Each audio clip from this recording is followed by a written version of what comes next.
Here we are. You can see my mouse. Yes, you can. Okay, I had to turn the music off because that and the Spotify was way too much. Like, I don't know that much. Okay, so this is a warning. Actually, I don't know what this is, but okay, this game is not suitable for children or those who are easily disturbed. Do you wish to continue? That is your warning here, guys. If you didn't know already, Cooking Companions is very much like Doki Doki Literature Club, because it's like all nice, adorable, sweet on the outside. But then it gets spooky, scary skeletons. Alright, let's continue.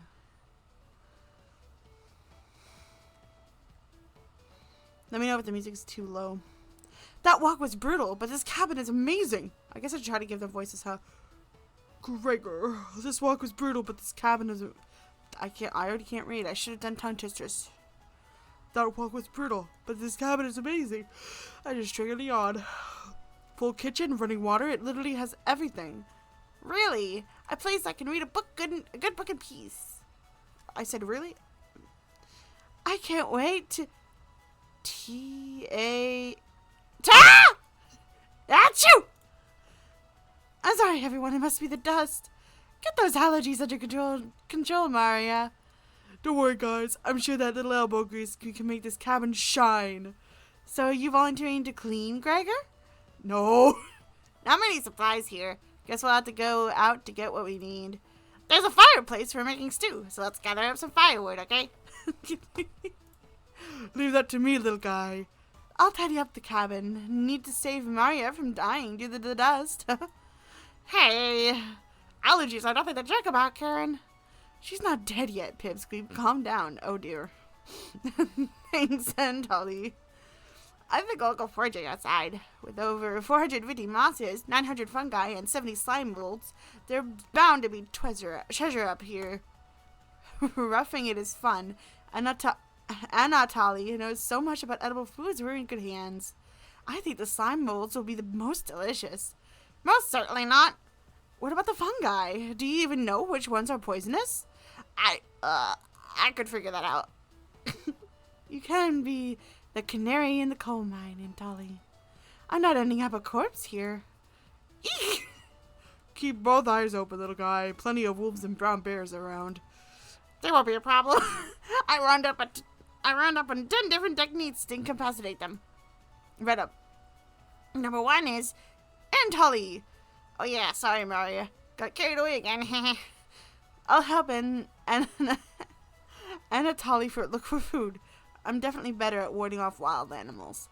If we come up empty-handed, we can also eat some of the food we've brought. You mean the emergency rations? Bad idea, chump. Hey, Anatoly and Maria are getting the food. Gregor is gathering the firewood. That makes you our designated chef. Everyone's looking at you expectantly. You nod. Okay, I'm nodding. Very excited to try your cooking. Alright, everyone. Let's go to work while there's still sunlight. Later. Maria. Jeez Louise. Anatoly. Gregor. The 3 exit the cabin, leaving you and Karen alone. I think Anatoly put the supplies in the kitchen. Thanks for helping out with the cooking. To save the game, right-click or hit the escape button on your keyboard. This menu will also allow you to adjust volume levels or exit to the title screen to view unlockables. Please note, going back to the main menu or exiting the game without saving will remove progress you've made. Do you have any experience making meals? Will you butter them up or wind? Oh my gosh, will you... That achievement. Wait, can I...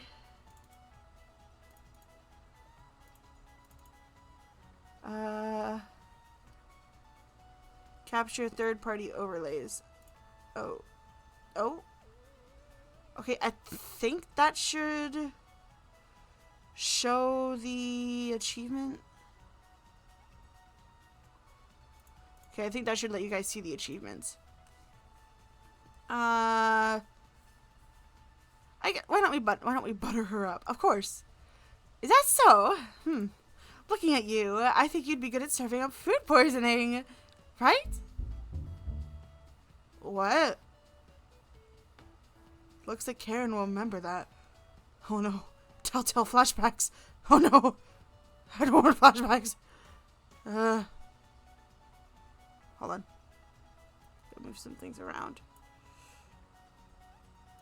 I'm not used to having the extra stuff. Okay, I think I should be good. Anyways, going to check out the living room. Let's talk later. Karen heads to the living room and starts looking at the books. You decide to look around the kitchen to find ingredients for the meal tonight. You never know what you'll find around the cabin. Clues and secrets can be revealed searching an area more than once. Why not give it a try? What area do you want to search first? I don't want to find spiders, man. The drawers. You check the drawers on the left. Just some dirty knives. You check the drawer above the mouse hole. Some kind of mold is growing in this one. Ew! Maybe Karen will find it appetizing. Wow. Something is making it difficult to open. You pull it open with all your might. Whee! Cabbage! It's time! Chompets! Oh no, you can see it, but it's cut off. Oh no! I guess that makes it useless. Let me just turn that off. It's ever so slightly cut off on my screen. Chompets, sound off! Never fear! Onion is here! Oh my gosh. Jeez Louise. Like my cousin Cornbread says, I'll rise to the occasion. Gosh. Raspberry! Oh, he's nearly raspberry! Oh, yeah? Potato?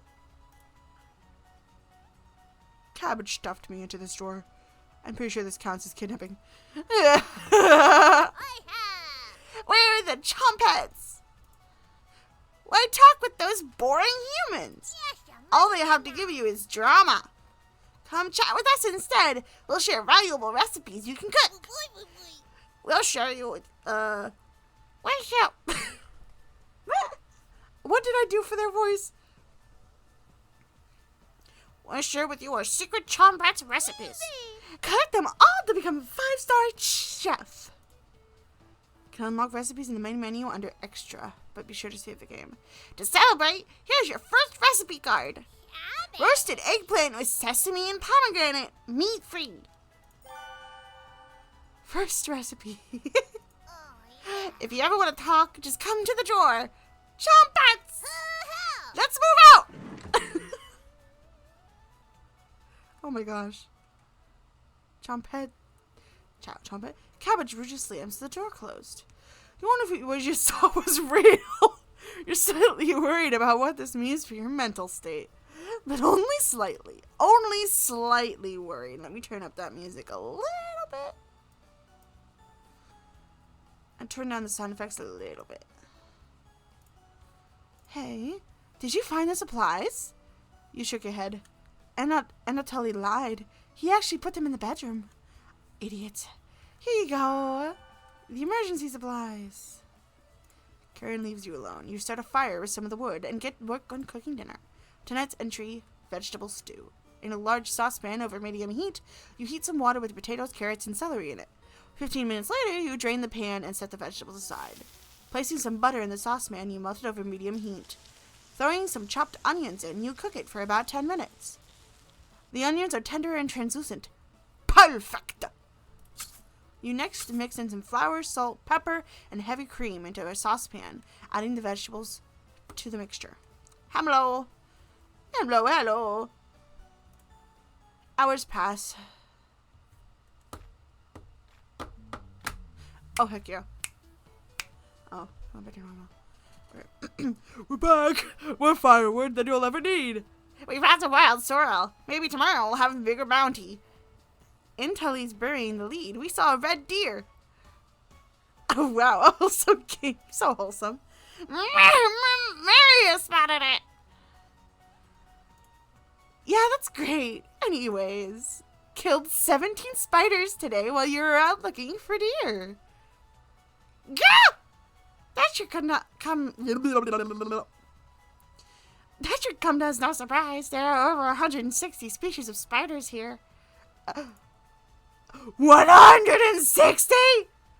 Don't worry, Mari. I'm sure they were all in the bathroom or something. No. Almost all of them were near the couch. Gah! Me. I was going to sleep on that couch. That's where 16 of them were. I'm not sleeping on that couch then. Me. And there's only 2 beds in the bedroom. Don't sweat it, Maria. I can't sleep anywhere, so I'll use a rocking chair. Just in case any of them swarm the couch, I'll sleep with one eye open. Thanks, Gregor. Karen and Anatoly, you 2 take the bedroom. Thanks, big guy. Joke's on you, Gregor. I always plan on taking one of the beds. Hey, Anatoly, I snore louder than a lumberyard. Sweet dreams, chump. You turn back to your bubbling vegetables stew and try a bite. This tastes pretty good. I cooked some vegetable stew. You set the table and ask everyone to dig in. Oh, how do you like the VTuber, the WNG tuber? How's she look? You like her? My phone's already about to die. Look at how cute. Can I turn? What is this? Let's save load. Haha! Look at that. That's adorable. Look at that.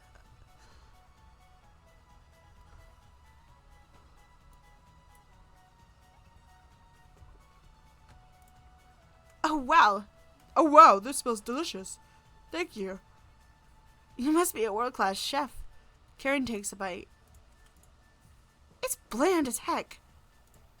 Karen, tastes like every other vegetable stew. So generic. Could probably use some meat next time. Gross.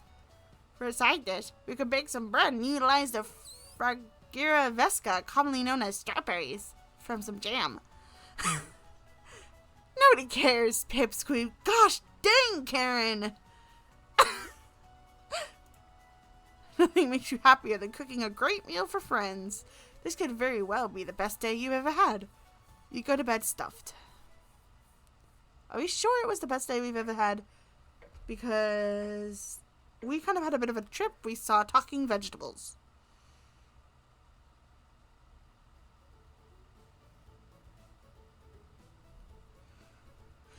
Hey, you up? How'd you sleep? I was so warm last night, I didn't even need a blanket. Oh, what time is it? About 1 hour till dawn. Oh my gosh! Will you two quiet down? I'm trying to sleep over here. Yawn. Gregor, the birds outside aren't making much noise yet. We didn't bring many supplies, remember?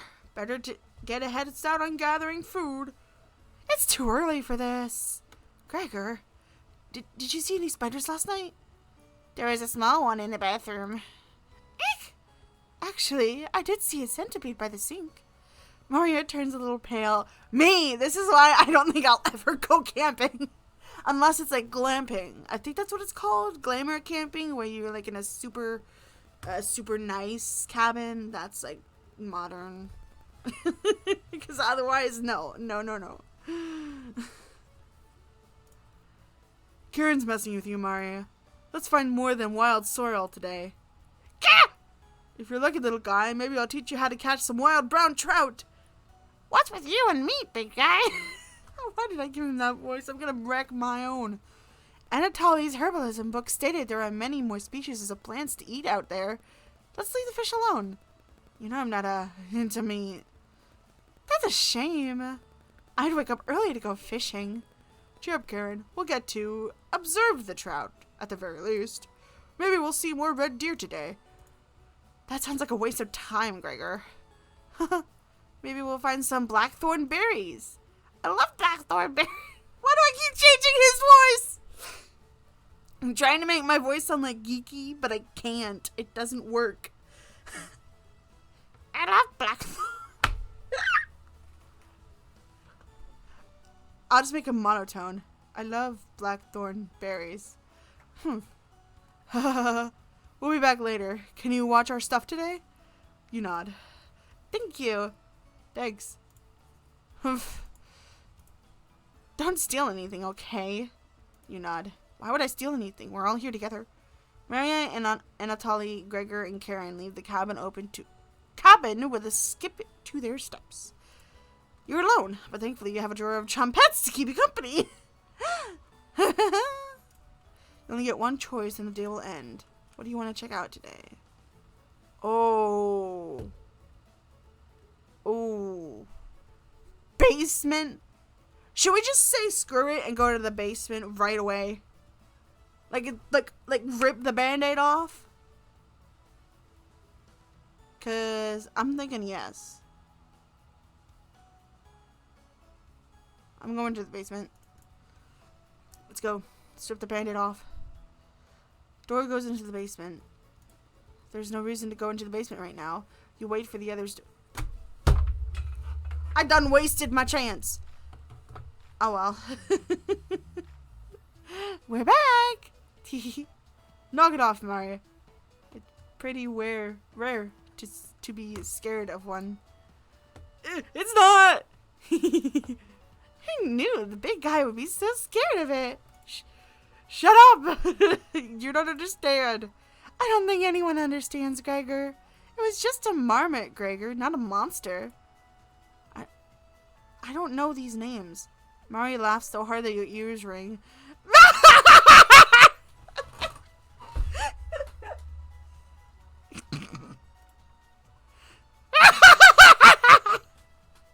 He's just grumbling.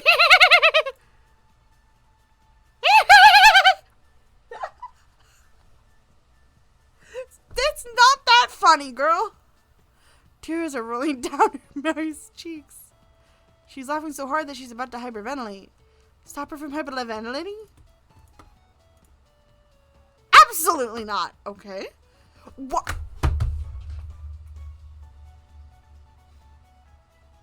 Okay. I didn't know our character was like that. You don't get it! It's pretty personal. Then please explain, big guy. Gregor looks incredibly uncomfortable. I'm just confused. Let's leave him alone. We found some raspberries and elderberries near the cabin. Quite the selection of species here. We also found more wild sorrel. Is this going to be enough for a good meal? Everyone is looking at you for an answer. You decided to do an inventory of all available ingredients. Takes you a while, but you decided you're on your specialty, cabbage rolls. You first bring a large pot of water to boil. I thought I was going to do some of this. You let the cabbage leaves boil for 2 minutes, draining the pot into the sink. In a medium mixing bowl, you combine some cooked rice, onion on an egg, salt and pepper, along with some tomato sauce. Use your hands to mix thoroughly and decide to wash your hands after it won't come off.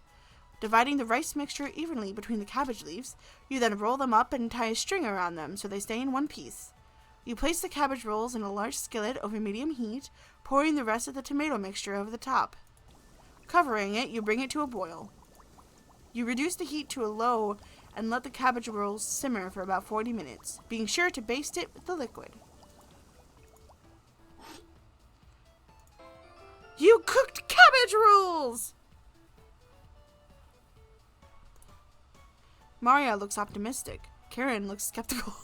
Anatoly looks curious. Gregor looks thrilled. You watched intently as everyone takes the first bite.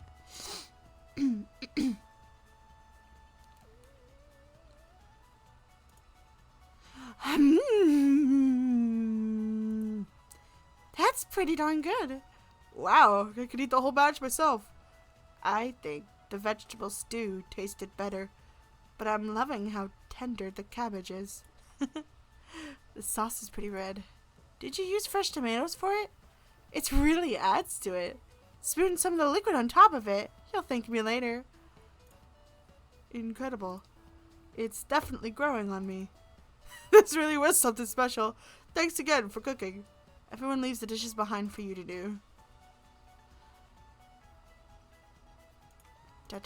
Dishes can wait. Everyone goes to bed, full and happy. You asleep instantly. You asleep instantly? Okay. Tomorrow will be another great day. Oh, will it?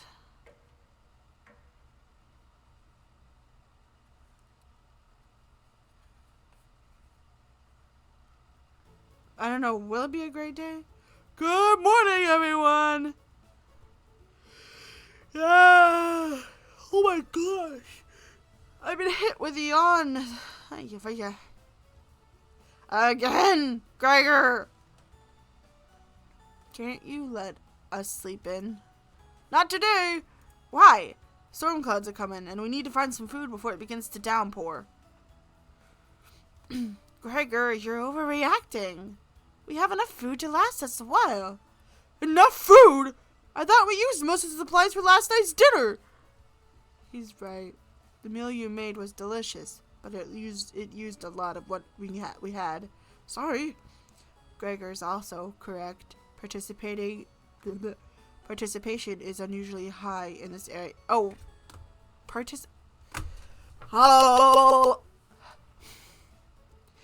Precipitation is unusually high in this area, with many areas being high risk for flooding. It'd be foolish not to go out and look for food today. You really think it will flood? Thankfully, the cabin is on a high ground, but that doesn't mean we're safe from floodwaters. It's always a possibility, so it can't hurt to be prepared. You're losing it, Gregor. Karen, there's nothing to worry about. I think Gregor's right, Karen. Huh? It won't hurt to prepare for the worst. I think she's right, Karen. Fail to prepare, prepare to fail. And Natalie, let's go out and prepare for the storm. Foraging should be a key priority today. There are plenty of edible foods, and it has better odds than trying to hunt. Give me a few minutes, and I'll plot out our route on some paper. Let me help, little guy. Oh my gosh. Can I stop yawning? I just started. I just started. We have a long way to go, and I can't stop yawning. Anatoly and Gregor head to the bedroom to consult the map. Maria and Karen are still hanging around. Fortunately, you can't make everyone happy. When giving a choice to speak to a character, choose wisely. Try to max out your bond with certain characters for unique dialogue and scenarios. Well, out of pure fear, I am going to talk to Karen to try to get on her good side. Hey, this paper's nailed to the wall looks pretty ancient. What are the old days like? What were the old days like? Extremely brutal. Oh, really? You'll have to share the details with me later. Okay? Karen will not be able to stomach your stories. But you still agree you'll tell her the details later. Karen will definitely remember that. Oh. Snap. You hear a shout from the other room. Gregor and Anatoly came back from their meeting. Gregor is blushing slightly. Hey, can you cook something while we're out? You nod. Thank you. What did they do in there? And when are we going to, talk about that squirrel? Or whatever that is. The group leaves, determined as ever. You have the cabin all to yourself. What? Sounds like somebody coming from the kitchen. Radio? What's going on with that radio? You didn't even notice it on the ground when you walked in. Did somebody leave this radio here? It looks newer than anything you've seen before. Seems to be broken. Better hold on to this. Before you cook dinner, what should you check out? You have nothing better to do, so you have to talk to the Chompheads. Hello! Hello! Good to see you again. I thought you abandoned us. Why are you trying to fool them? Go ahead and make those meals you enjoy so much. Raspberry. No thanks. That vegetable stew? Gross. You already stunk up the cabin last night. Spare us a repeat. Onion! It's almost smelled as bad as you. Stinky. Almost. Aren't you going to give them the recipe, Onion? I guess. Hey, ever noticed those 4 humans don't give you any recipes? You shrug. They're monsters. That's why you should spend more time with us. Right? Of course. I had the perfect recipe for you today. It will make the kitchen smell nice afterward, and it will impress dinner guests. Ooh. Don't burn down the cabin making it, okay? You nod. Don't be a stranger! Chapats! Move out! You shut the drawer and wait for the others to return. Mari's back early today. Hey, the others are still looking for food outside. Anatoly found some more berries, but nothing that will feed all of us. Please don't tell the others. But I'm a little worried about our supplies. I crunched the numbers and we don't have enough food, even with rationing, to last if we get stuck here. Maria seems disappointed in your inventory management. Bruh. Can you try cooking with a little less this evening? You nod. Thank you. You've done such a great job with meals so far. You're very sweet. Is Maria blushing a little bit? Hee hee. Okay.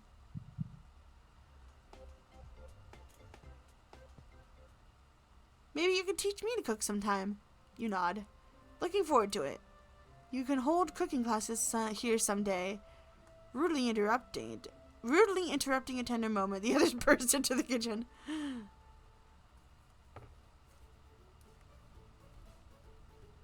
Don't be so down, everyone. We got tons of good berries. Jam is so bland without any sugar, though. Do you have any? You shake your head sadly. Yikes. Turn that frown upside down, Karen. Who knows what tomorrow will bring? I'm not smiling for you, Gregor. Eek. You missed out. The sun was really tremendous on our way back. Hues of orange, red, even a little purple poking out. Red sky at night, sailor's delight. Red sky in the morning, sailors take warning. So we can expect a sailor's delight tomorrow? That's awesome! Big guy. We must have walked a few miles today. Beautiful area. You could even see snow on the tips of the mountains. Oh, that rumbling sounds like a dying calf. You look from person to person trying to determine who it was. It was definitely Maria. Maria! I'd recognize that sound from anywhere. Gah! Guilty! Maria looks embarrassed, but the group laughs at her honesty. Except for you. You search your mind for something to say, but all you can think of is an old riddle. Those who have it do not want it. Those who have it least succeed. Those who have it for too long perish. When you feed it, it gets smaller. What am I? Dust? Try again, big guy. Everyone is pondering the answer. Maria's face lights up. I got it! Is it hunger? Yeah, I kind of figured that. That was my guess. So, what's on the menu tonight, chef? Bread and jam. You crush the berries in your small mortar and pestle, spreading it on some crusty bread. Ooh, raspberry and jam. The bread's a little tough. Gregor, don't look a gift horse in the mouth. But this homemade jam is to die for. Sorry. No, you're right, Gregor. Wow. Wow. Mari. Everybody laughed. You're not sure this could be called a meal, but it's got the job done. Everybody thanks you for dinner and heads off to sleep. Okay. I want to cook. Go to bed wishing you had more. You have a strange dream. Something has been clinging to your back for days. You try to see it in the mirror, but you can't get a good look at it. It won't get off. The pain between your shoulder blades is getting worse by the hour. You wander away from the cabin, stumbling by a river to soak your back in cool water. It doesn't work. It cuts deeper into your back, causing the river to turn red. You didn't want things to come to this, but you have exhausted all the other options. You swim out to the middle. Rocks on the bottom cut your feet. You slip and fall backwards. You push yourself to the bottom, trying to submerge the creature shredding your back. But it won't drown. It won't drown. It won't drown. You splash frantically, plunging your head beneath the water. You let the current take you downstream. You give up trying to swim to shore. Water fills your mouth and nostrils. After a minute, you stop struggling against the water. As you gaze up to the sky, you feel it leaving your back, drifting into the sky as you sink to the bottom. As you take your last gasp, you see that it was on your back, staring into your eyes. You see what was on your back, staring into your eyes. But you don't even have the air in your lungs to scream. You wake in a cold sweat. What the?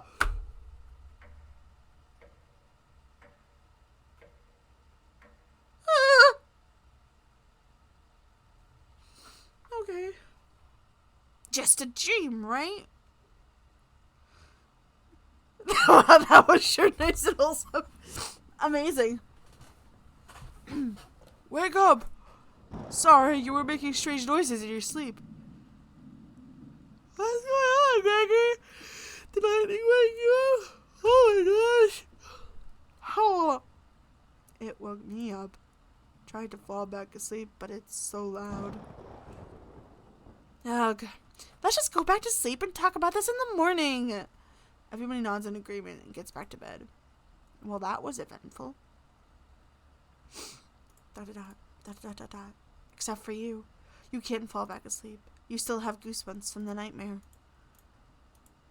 Karen's snoring is making the walls shake. Oh my gosh.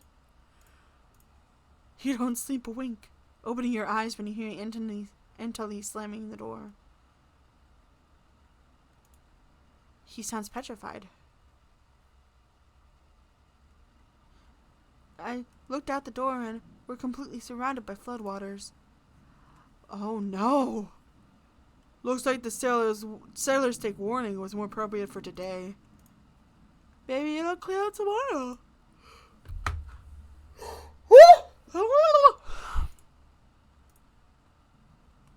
You're no optimist, Karen. Yeah? That's all Gregor has going for him. He's also good at chopping wood, though. Knock it off, you two. Maria, do you think it'll clear up tomorrow? I give it a 27% chance. Based on what? I was bored stiff, so I read a book on local precipitation levels. Anatoly, you're a book nerd, right? Why didn't you read it earlier? Couldn't make it past the cover. Is that right? Yes.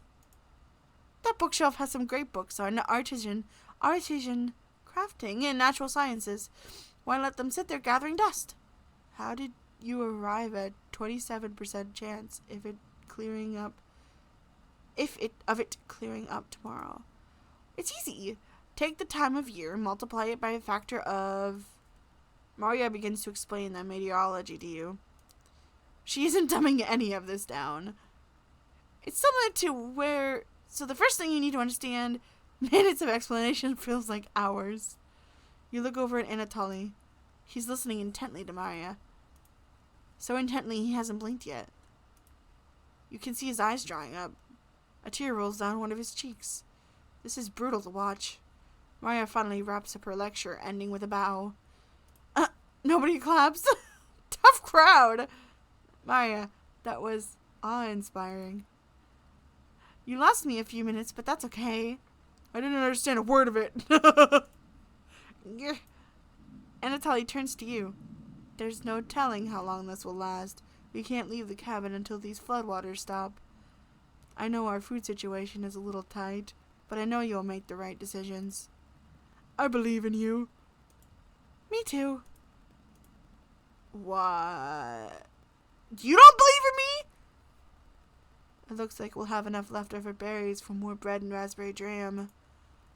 I'll pass on the jam. Just give me some crusty bread. Everyone laughs, except for you. With everyone stranded in the cabin, you need to keep everyone fed and happy. You sneak out to the kitchen while everyone's still talking. You get out some crusty bread and get to work making some more jam. With the kitchen to yourself, you decide to check in on the Chompettes. Hello. Don't worry! As leader of the Chompettes, I'll make sure none of the humans know about us. Onion. Oh, that big guy could try eating me like an apple, so definitely don't tell them about us. Ha ha ha! No, wait, this guy was real. Oh! Are your plans going awry? Ha ha ha! Got another cornbread classic for you. Did you hear about the bread maker's bakery burning down? No? Her business is now toast. Ha ha ha ha.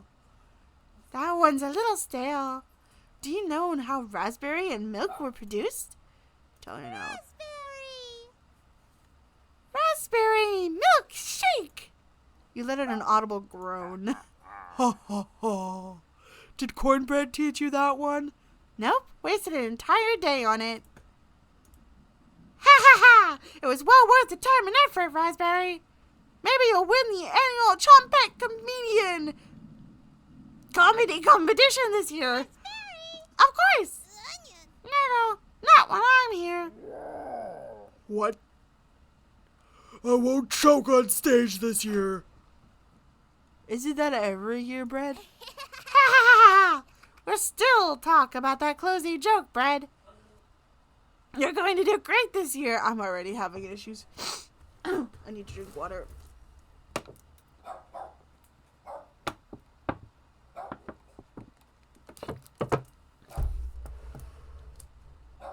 Ooh.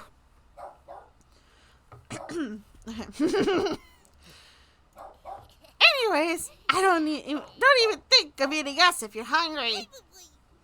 Chompettes stick together through thick and thin. Rain or shine. Feast or famine. Potato, I swear. Repeat the line and we're locking you up again. Life or death. That's right. Chompettes, move out.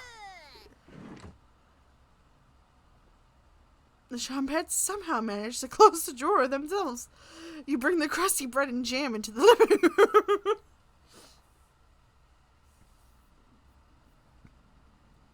Karen stops as you bring in the food. Took you long enough.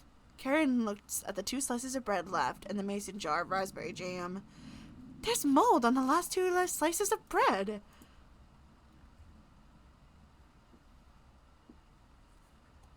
Karen is right. What the heck is the matter with you? You grip the knife tightly in your hand. You think this is enough for 5 of us?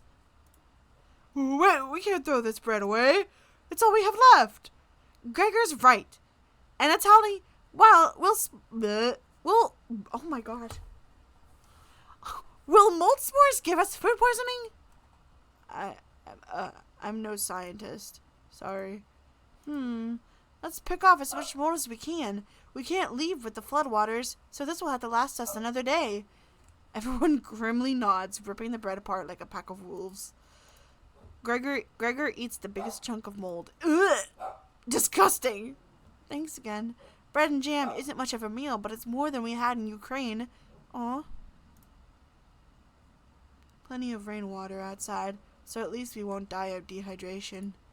But until the storm is over, we shouldn't leave the cabin. Should clear up if we just give it some time. Anatoly, what makes you think that? One of the books had weather reports. You're illiterate, so that's a lie! Karen, I've seen him reading. Who reads upside down? What do you think? What? I don't know. I don't know this man. I don't want to get on Karen's bad side. Karen's correct. You're funny. Keep playing pretend, Anatoly. Brutal, Karen. I found an old picture book in the living room, Anatoly. Is that how you say it? Anatoly? Antony? Like, what? Anatoly? I don't know. I might just call him A from now on. They're weird. Might be something more your speed. Karen, Karen smiles at you. I guess let's call it a day. Yeah. Sure. Oh my gosh. I'm so sorry. I just keep yawning, and I hope I'm not too blabbery, and I hope you guys can understand me properly. Worry's not helping. Do you hear that one? Do you hear him? Everyone shuffles off to their sleeping areas. 6 minutes later, I'm glad you called out Anatoly's bluff. You continue to impress. It's a shame A is sleeping in the same bedroom. I should have never shared it with him. What if it was just me and you? I'm sure we could study and squeeze a few novels in before bed. You nod. Well, we'll have to kick him out at some point, right? Oh, you'll have to tell me about that anatomization book in the bedroom. Really cool pictures in there. Karen looks like she has a crush on you. Let me know if you're ever free for a lesson. Okay? Okay, dang. Karen walks away looking very happy. You are definitely sure Karen will remember that.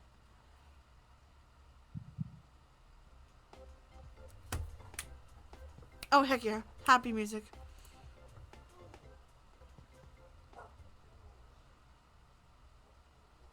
You go to sleep very hungry.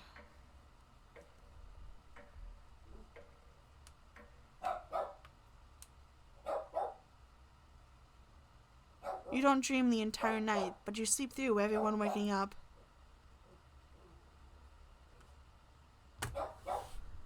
Are you serious?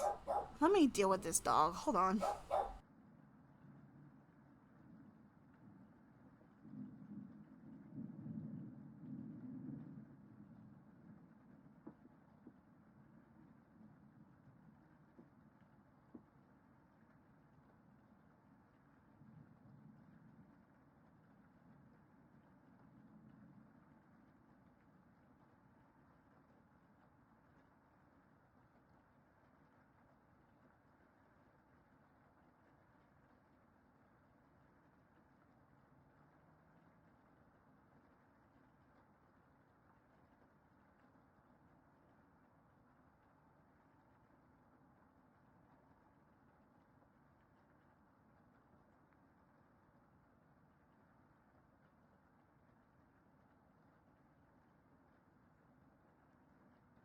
Alright.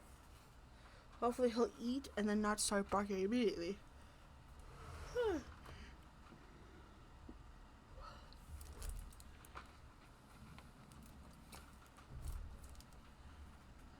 Hold on.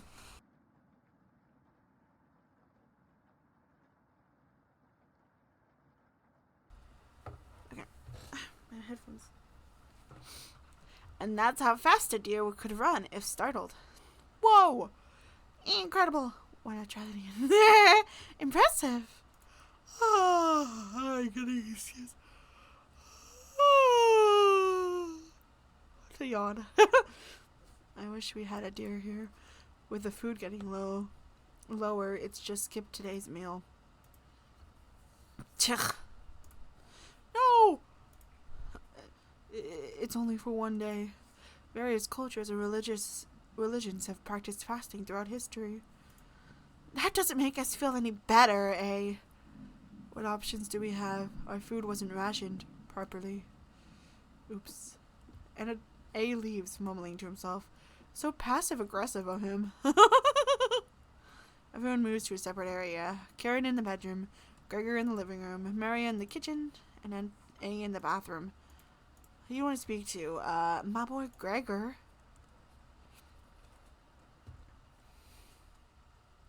Hey, there are plenty of blankets around, but I never need one. I generate enough heat for the entire cabin. Most of those blankets are pretty thick and heavy. One's mostly used for winter. Why are those out during summer? You shrug. Look, to be honest, I'm feeling a little guilty about eating that food early on. This should be over soon enough, right? You nod in agreement. Haha, great. Thanks again for everything. Sweet. Doot, doot. Brief moments of happy music. You leave Gregor to go mill around the cabin for a while. Everyone looks pretty down this evening. It won't stop. You're all doing great. Just a little longer. I'm so hungry. What is with this? Why do I keep yawning? I don't know why this hits me when I go live. Me too. You wish everyone a good night and get ready for bed. Oof. Oh my gosh. Your stomach is growling more. You have a strange dream. It's just so cozy of a game that you're yawning. Totally. Alright, let me prepare for the stream. By the way, I have an entire gallon of water that I am chugging from.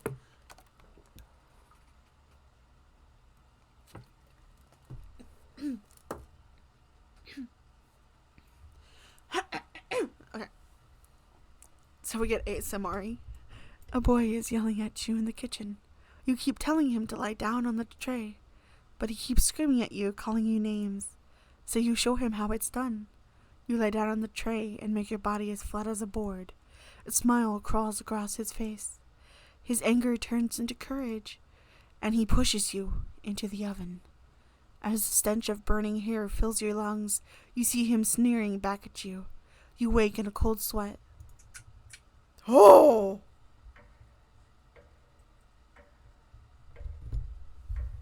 Oh. Spooky. Spooky. It's spooky scary. It's spooky scary. Everyone seems to be sleeping in later than normal. Their stomachs must have kept them awake all night. The rain is still pouring outside. You can barely make out the trees from the windows. You hear Maria getting up. She looks petrified. I couldn't sleep. A has bags under his eyes. Does he though? This storm is too loud. Karen looks out of it. Oh no. This cabin was creaking so much last night. It sounded alive. Gregor looks a little gaunt. Did I say that right? I got a good look out the window. And all I saw was rain. Here it goes again.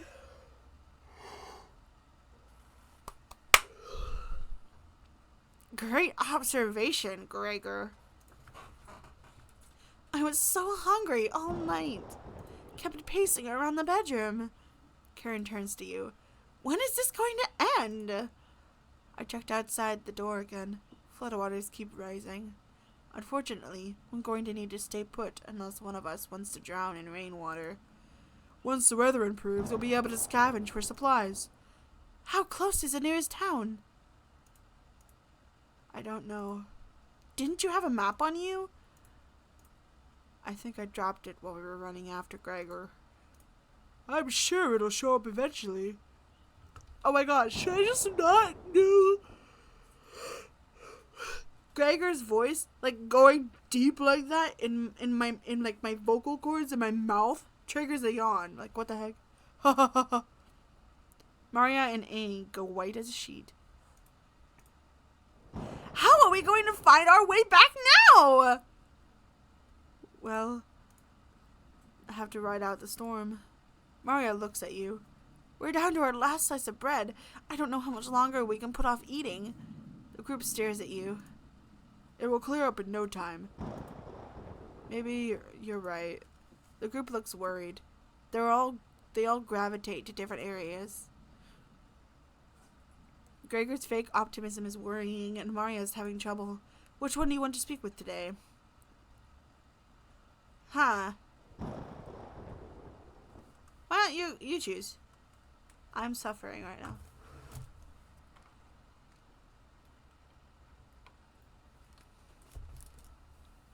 I want to turn back on my denoiser, but I can't be dramatic and scream or do any weird voices because then it would be cut off by the denoiser. What, Rory? Did you eat your food, Rory? Did you eat your food, honey? No, you did not eat your food.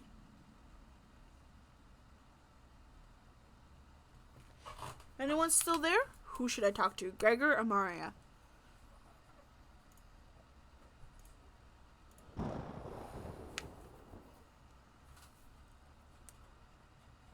Gregor boy.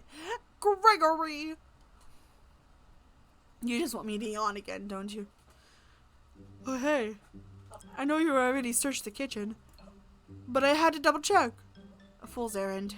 I wish everyone was in better spirits. It can't rain forever, right?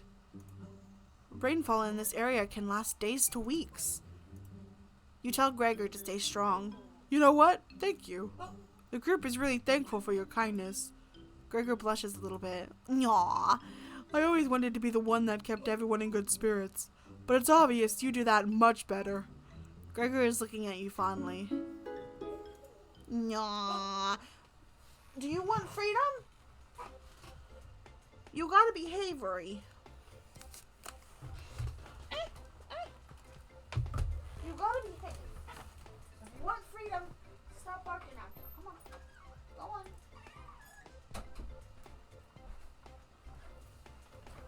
How much stronger? I feel like A is gonna hate me.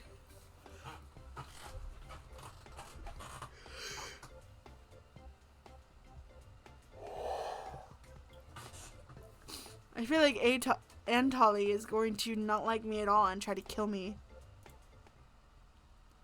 The rain is pounding hard against the wooden cabin, but at least none of it's getting inside. You tell Gregor to keep his spirits up and join the others. Aww. I love that the shadows are still there. Like the fork shadows and the main plate shadows. They look so sad. They look so sad. You call everyone together. They all look nervous. You could cut the tension in the room with a knife. Everyone is staring at you.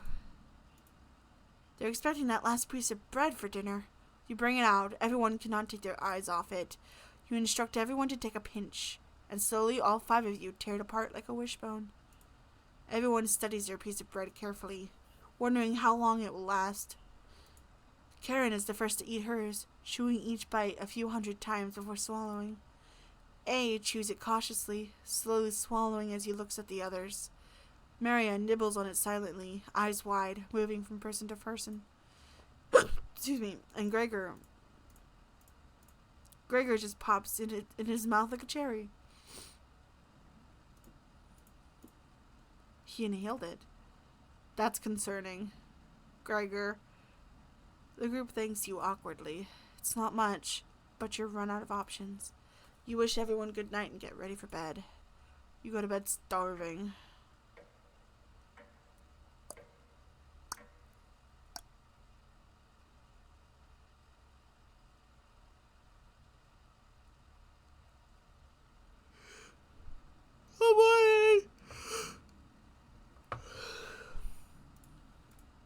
Morning. Let me check if the rain has stopped. It's still flooding. It's still flooding! Sorry, I forgot he wasn't monotone. What are we going to do? Humans can live about 2-3 weeks without food. Water isn't a concern. Rainfall should end in a day or 2, right?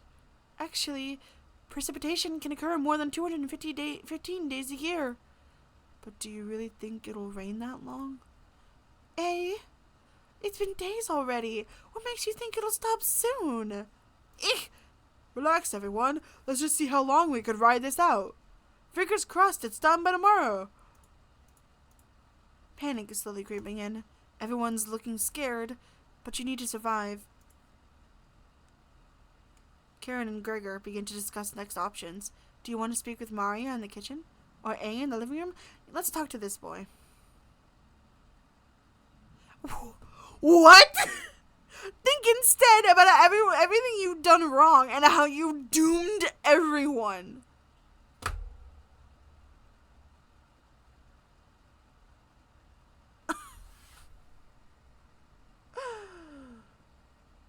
You know what? Sure, I've doomed everyone. Let me think about that. Could you have rationed the supplies better? You crunched the numbers one more time. You could have reduced the amount of vegetables used in the stew, but it wasn't their first day. You had to impress them. But it was their first day. You had to impress them. Was there anything you could have done differently? Maria, and Natalie, Gregor, Karen, you wonder if they're upset with you? Gregor calls the group over for a meeting. Just have an existential crisis over here instead of talking to A. He's totally gonna kill me. I don't think any of us can take this much longer. Gregor's voice starts to crack. I don't want to ask this, but it's time. One of us needs to go outside and search for food. Everyone is silent. I'll go. Mary, I used to swim all the time near my house.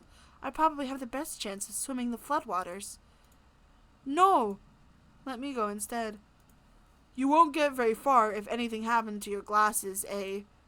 According to the judgment of the Oratrice Mécanique d'Analyse Cardinale, we now turn to the Oratrice Mécanique d'Analyse Cardinale. The judgment of the Oratrice Mécanique d'Analyse Cardinale.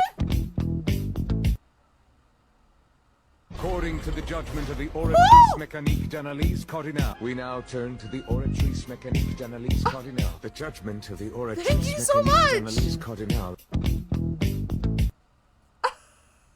According to the judgment of Thank the you so much Oratrice for the Mécanique gifted subs, d'Analyse man. Cardinale, Congrats we to now those turn guys the who got it. Oratrice Everyone who Mécanique got d'Analyse them. Cardinale. The judgment of the Oratrice Effect, Mécanique d'Analyse and Cardinale. Angel, Calcium the Skeleton, Emily, According to the judgment of the Oratrice Mécanique d'Analyse Cardinale, we now turn to the Oratrice Mécanique d'Analyse Cardinale. The judgment of the Oratrice Mécanique d'Analyse Cardinale. yo. According to the Thanks. judgment of the Oratrice Oh my Mécanique gosh. d'Analyse Cardinale, we now turn to gonna the vibe out Oratrice here. Mécanique d'Analyse Cardinale. The judgment of the Oratrice Mécanique d'Analyse Cardinale. Are they done? Okay. Thank you so much for the gifted subs. Man, that's awesome. And congrats to those who got it. Enjoy your emotes and your ad-free viewing. Oh my goodness.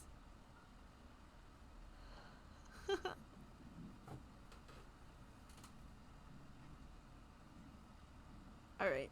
Thank you so much. You're blind as a mole rat, remember? That's true, but... Little guy, let me go. Gregor, sounds good to me. Karen, his arms are the longest. He's probably the best at climbing. No, that wouldn't be right. Gregor, let me go instead. I get that none of these options are good ones, but we need to find food or help. Gregor grabs a branch from the woodpile. He cuts it into different measurements. Since we can't come to a consensus, brain, let's draw for it. We'll each pick one. And the shortest will go outside to search for food. You're not worried about drawing. You saw Gregor cut the branch lengths. You picked the biggest. You watched the others intently. Dang! Dang! My character is... no shame. Will it be looks like I've got the shortest. Mary. He's crying. It's okay. Aww. I watched A Forge earlier, so I'll know what to look for. Just swim until you find higher ground, then scout the area. Maybe you'll find some fish out there. Everyone looks heartbroken. Karen, A, Gregor, I'll keep us all alive. I promise. She promised. Everyone watches as Maria leaves the cabin. The silence is deafening. Goodbye. Well, dang. The door shuts behind her. You can faintly hear her yell about how cold the water is, and then silence. Maria has left the cabin. I'm sure we'll see her again. The rest of the group nods. Everyone stays up, waiting and waiting. The sun has completely set. One by one, each person quietly shuffles off to bed. You have a strange dream. Dead to me? That achievement, oh, so not good. That achievement said dead to me. Maria has left the cabin. Alright, ASMR time. You have a strange dream. The two women in front of you could be twins. One of them you recognize, the other is a cabin guest. You ask the guest to sit on the shovel, and then you try pushing it into the oven. What? Her legs are so strong, you can't get her into the oven. You curse at her repeatedly. Like this, you hiss. You stretch out your legs until your toes are almost sticking in the coals.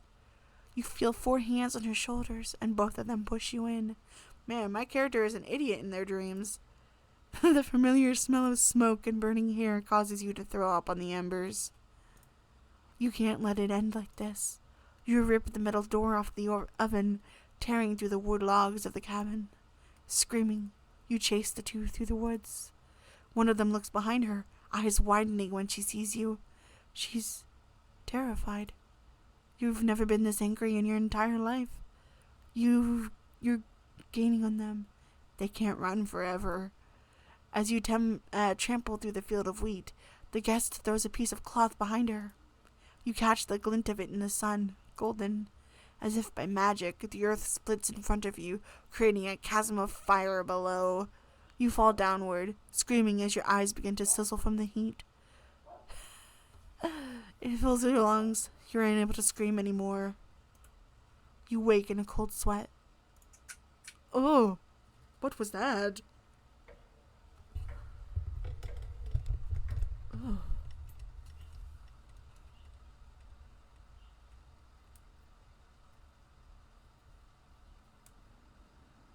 Good morning. Do you think she made it to higher ground? I believe in Maria. You don't look like you believe in her. You're crying. Me too. She'll be fine. I'm not reading this correctly, alright. You know what? Screw that. Whatever. I'm just gonna keep going. Right, little guy? So what do we do now? Just wait? Karen, how long? It's almost been a day since she left. A and Gregor look nervous. Someone needs to go look for her. We need to wait, Karen. Wait for what? The nearest town is miles and miles away. Waiting is all we can do for now. So it could be days before she gets back? What are we supposed to eat? Mice? Karen, I'm sure A will agree, but we'll discuss next options when we get to it. I never should have eaten that much. I'm... Karen's hands are involuntarily shaking. Gregor and A just nod in agreement. They don't even need her to elaborate. You're sure Maria will make it back? She promised. Everyone retreats to a corner. What do you want to do today? Let's talk to this boy.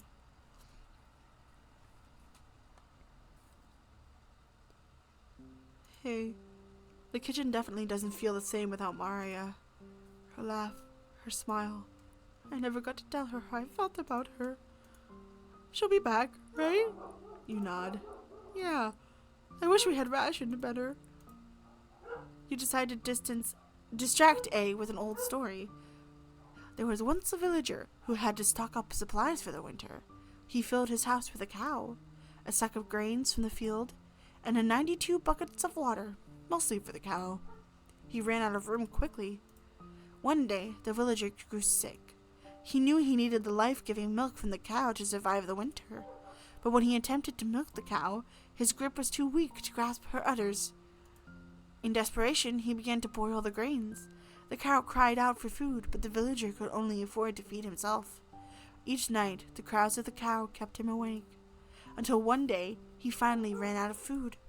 The villager crawled into bed one last time, sobbing as the snow deepened outside. The cow's sad eyes stared back at him. He wanted to comfort the cow, but the buckets blocked his path. He was too weak, too sick. The final noise he heard was the cow still crying out for food. One haunting note to end his life. What? A looks horrified with your story. The Chompets can wait. You leave A to his thoughts. Okay, dang.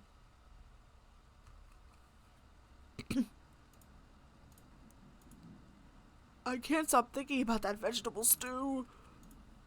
I'd be fine with the bread and jam. I'd be fine with just strawberries. What's with the laugh? Nobody else laughs. I would kill for some vegetable stew right now. You would too? I'm gonna try to get some sleep. Good night. Night. I'll sleep quickly. But you only dream about desecrating a corpse? You wake in a cold sweat in a completely different room. What?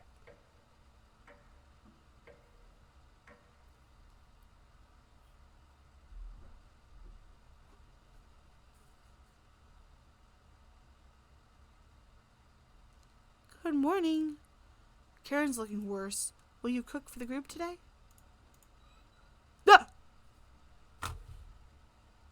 Where did that come from? You take out a cutlet of meat and begin to cook it in the oven. You've cooked meat. Where did you get that? You ignored Karen's question. What's with the smell? Gregor finally gets off the couch. Where did you... The three are looking at you, salivating. You take the charred meat out of the oven, cutting it into small cutlets. They immediately grab some of the plate off the plate, chewing ferociously. You take a piece and immediately devour it. Do you have any more of this? You explain how the meat is stored securely, hidden, so you can ration better this time. I understand. Thank you. The heck? I feel so disconnected. And he runs to the bathroom, puking in the toilet. You can hear him sobbing for a few minutes. This taste is... Gregor wanders off. A returns, looking choked up. I was too weak. Left you some. Don't fight this, A. A takes a piece from the plate, turning his back to the group as he eats it. Huh? You can hear him crying. Finally, my focus is coming back. Going to read some of those books. Keep them occupied, okay? Karen leaves you with the men. Who do you want to talk to? I don't know! I'm so confused! I've never felt so disconnected from my character like this. I feel like I'm just a spectator.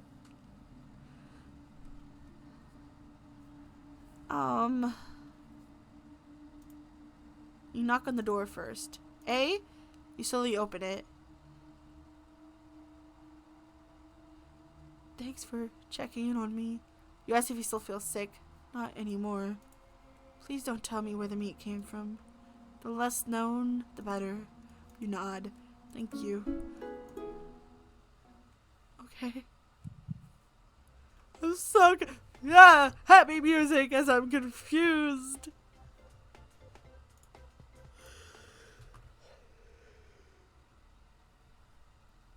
I don't like that. Tidying up some parts of the kitchen. Hours passed. The meal gave everyone the perseverance to keep going. They can never be satiated now.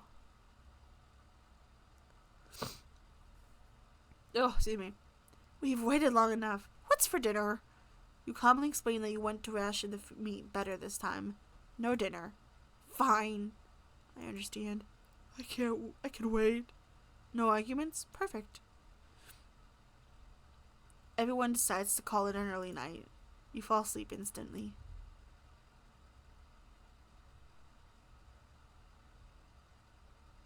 You have a strange dream. ASMR again? A blacksmith? Where's the blacksmith? You're having dinner with a blacksmith, but he's not touching his food. The only light in the room comes from the oven. He clears his throat, stroking his beard. I can forge anything, he says. Your eye has been giving you issues lately, so you reply. Forge me a new eye, then. You laugh, but then the ropes come out. He ties you to your chair with a long rope to prevent you from moving. You rip the rope apart without even trying, so the blacksmith uses a thicker one. No turning back now. The blacksmith takes a hot poker out of the coals. It makes his eyes glow as he scowls at you. He slowly brings back the poker. aiming carefully for your eye before plunging it through your skull with a sickening crunch. The force of the blow throws you backwards a few feet. You're unable to break the ropes. The blacksmith stands over you, spitting on your body as he raises the poker again. You wake in a cold sweat. Oh. Oh, scary. Scary. I don't know what's going on. This is not what I was expecting. You wake up to see Gregor looking out the window. He turns to you, not smiling. Take a look out the window. Do you notice anything?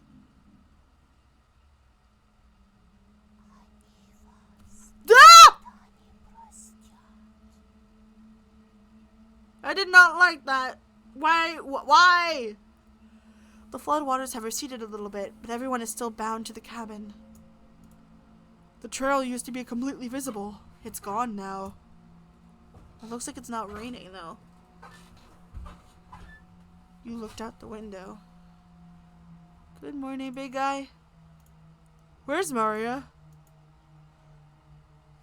This might sound a little crazy, but every night around 2 a.m. I can hear her outside. She makes this awfully gurgling noise as she's trying to get water out of her lungs. Well, that's fine. Have you heard her, Gregor? Sometimes when the rain gets faint, I think I can hear her whispering. I haven't heard anything like that. When she's whispering, it's like she's trying to tell you something, right? What the? What the? What the? Oh, that's freaky! Yes. Freaking gnat? We're just gonna glaze over that? What? We're just gonna glaze over that? I sometimes hear her crying through the radio, but that's just the broadcast, right? Oh, that's so freaky looking. I think we should have another piece of meat for breakfast. It's what she would have wanted. What's gotten into you, eh? A looks at you, begging, bring us another slab. What the heck am I what am I looking at? What the heck am I looking at? What the? Please. He clearly doesn't have the stomach for it. I can't get the taste out of my mouth. Help me. Gregor looks hurt by A's words. I think he's right. Please bring us more of that meat. You grab some of the meat from your secret hiding place. You cut it into squares, adding it to some boiling cauldron water. Cauldron water? It will taste bland without any seasoning, but you need to serve it quickly. Smells good. What's taking so long? Boil it faster! It looks almost done. Patience! It's finally finished. You serve the meat in bowls. I don't want to see this. I'm scared! I have not saved at all. Oh my gosh.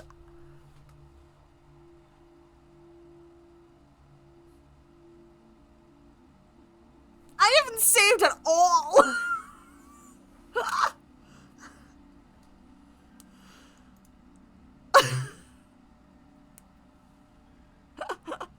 Dot, dot, dot.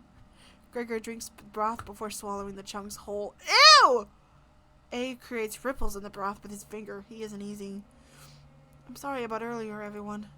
I don't know what overtook me. Maria. A begins to weep.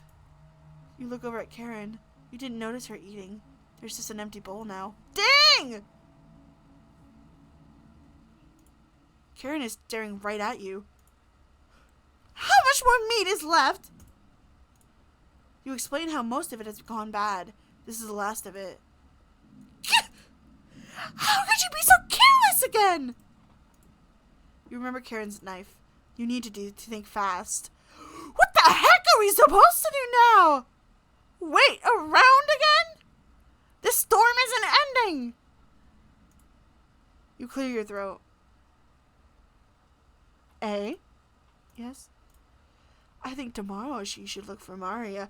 Oh my gosh, that meat was Maria. That meat was Maria.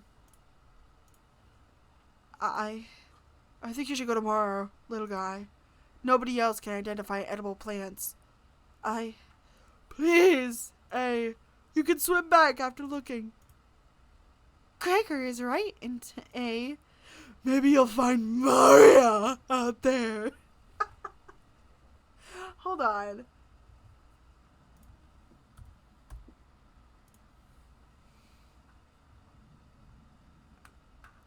Oh.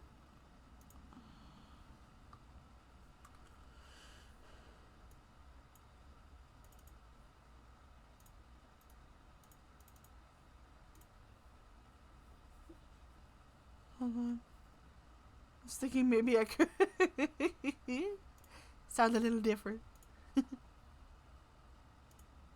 But I don't think it would work because I can't even tell what I sound like.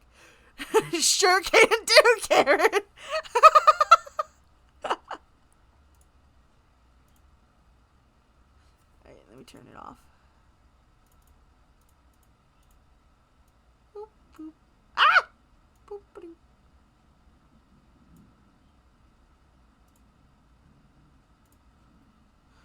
I'm chatting with friends, that's why I'm not chatting. No problem. You're right. Mari's still out there. She still hasn't accepted what happened yet. She doesn't need anyone's help. But we need your help, A. That's right, A. Please help us. Let me sleep on it. Okay? Let me sleep. Oh my gosh. Apparently. No problem, little guy.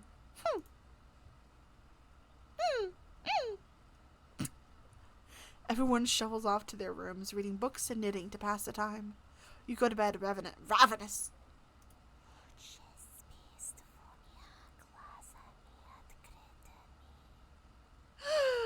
I did not like that. I don't know if you guys heard that. I have you guys. I'll turn it up. More. Something is approaching. What the?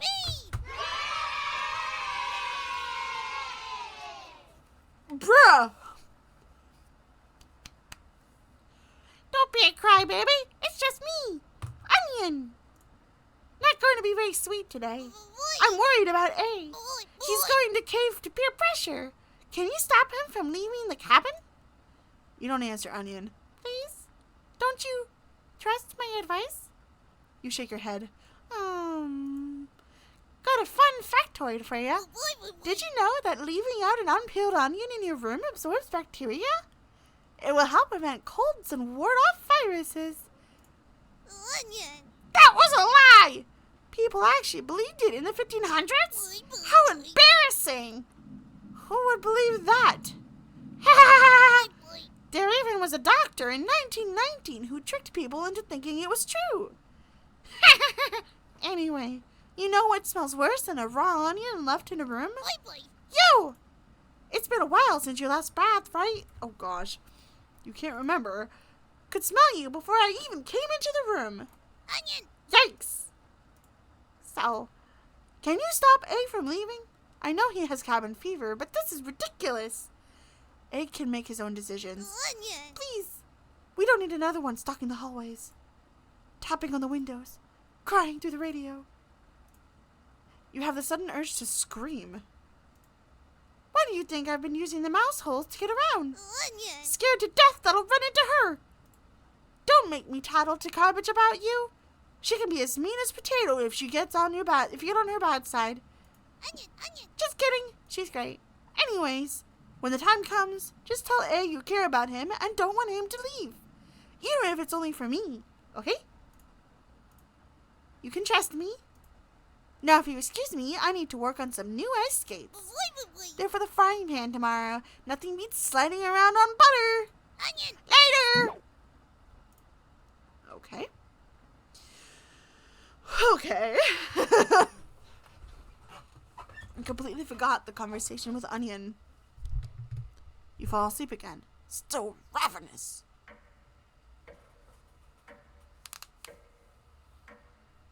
What? Oh, no, never mind. You have a strange dream. Oh, here we go. Am I echoing? For some reason I thought I was echoing. Anyway, a fox is collecting a payment from you. You despise him, so you put 2 dogs at the bottom of the sack, then add 6 chickens on top. The fox smiles at you and leaves. At some point in his journey, the fox will eventually open the sack, and the dogs tear the fox in half. Filled with such loathing for the fox, you gave him the only things you had for food. A storm rages outside. As the snow piles up, you begin to eat whatever you can find. Pillowcases, candles, leather. One day, you wake up and you have nothing left to eat. Absolutely nothing. After a few days, you go mad and leave the cabin, completely ravenous. Trees begin to look like charred meat. You take a cut out of one, tearing your gums apart by the splinters. Your mouth fills quickly with blood as you wade through the snow. Days later, a deer gallops by, the first creature in the woods to see your corpse. You wake in a cold sweat. Why was there no imagery? I am more unsettled by the lack of imagery than I have been by the imagery. Something smells terrible in the living room. Someone puked in a corner. You wiped it up with a rag to save them the embarrassment.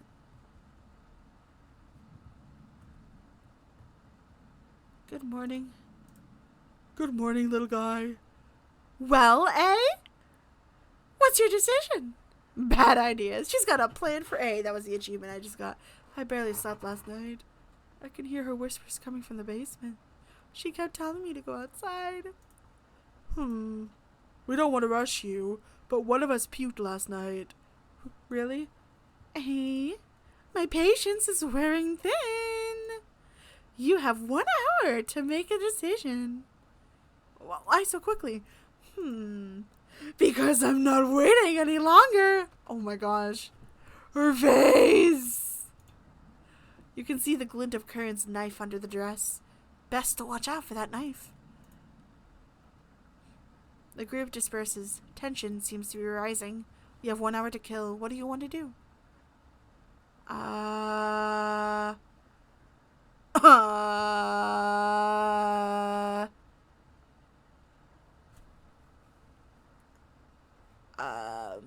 Take a break. I don't want to do. I want to take a break. So I'll do that. I'm gonna take a break to get up and stretch, maybe get a snack, and we will be back to maybe talk A off the edge of leaving the cabin. Because I don't want anyone else to die. Right? Alright. I will be back.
Alright, I am back.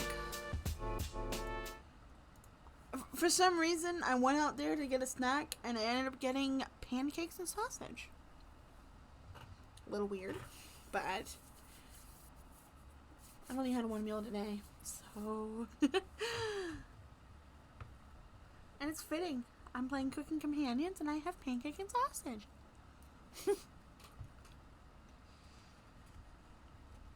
Alright, let's go stop him from going out. Let's go. Let's do it.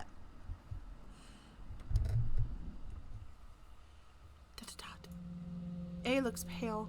Thanks for coming over. A seems comforted by your presence. Oh, should have stayed there longer. Have you checked out the basement door closely? Every so often, I can see her peeking out through the hole. What? Really don't want to go out, but I don't want her tormenting me anymore. You know that's down there, don't you? Yes, of course you do. How was your Jiki Plus A looks like he's going to puke. Please get away from me.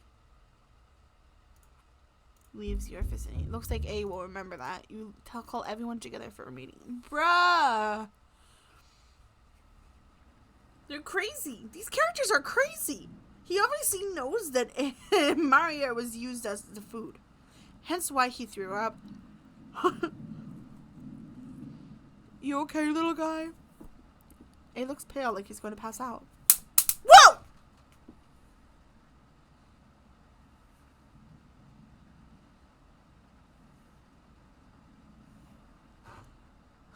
You guys, I know you guys heard that. I know you guys heard that. Die, Nat, die. A, have you made up a decision? Yes. I'll help you all out. I promise. Thank you. A. You're deaf. Oh my gosh, was it that loud? Was it that loud? Did it hurt? Like, seriously?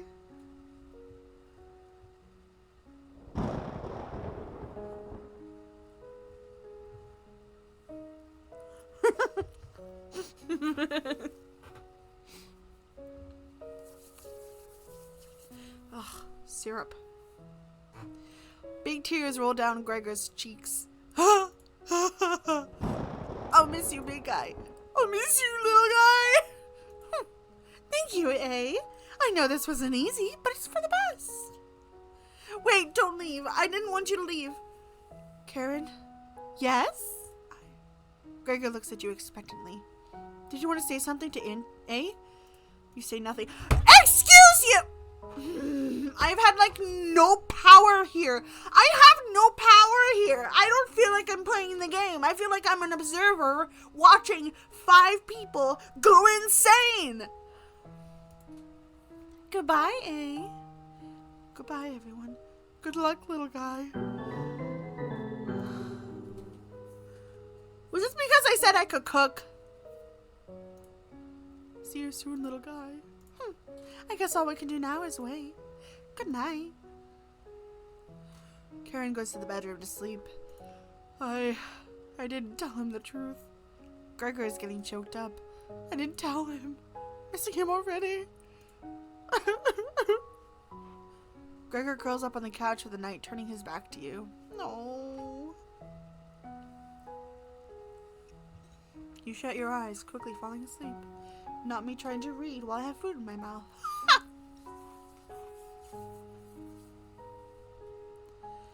I'm gonna turn on my filter real quick so you guys don't hear every single mouth sound. Like freaking hello. Okay. You hear a scraping on the floor. Scraping on the floor, I should say. Oh my gosh. Found you. Ha ha ha. You explain. Oh, wait. This is me. You explain how this is a good time right now. This is no laughing matter. I'm worried about Gregor. He's as tall as a tree, but as dumb as a brick. What's the root of that? Another cornbread classic. You're being very unpopular right now. That's a tree reference. Get it? Anyway, you need to protect Gregor from the red-haired woman. Cabbage called an emergency chompette meeting and told me to give you this mission. Protect Gregor at all costs. Understood? Yes. You nod. Ha ha ha ha! It's the yeast you can do, right? You tell Bread that pun didn't make any sense. Ha ha ha ha! On a roll today. I'll see you around. Bread hops away, pushing himself through a mouse hole with a small pop. You fall asleep, thinking about what Bread told you. Oh, but you won't remember. But what the other one told you? Oh. ASMR time. You have a strange dream. It's lying on the table in front of you. You take off the glasses first. What? Partially cracked, and set them down next to the workbench. After working the saw, you wrap the cuts in old newspaper. Oh. Some of it gets soggy immediately, so you decide to dry the cuts with towels before wiping. Whapping. Even. ASMR tingles time. Much better. You hear something approaching. You clench a fist and get ready to strike whatever's coming for you. You wake in a cold sweat. Well, he's dead now.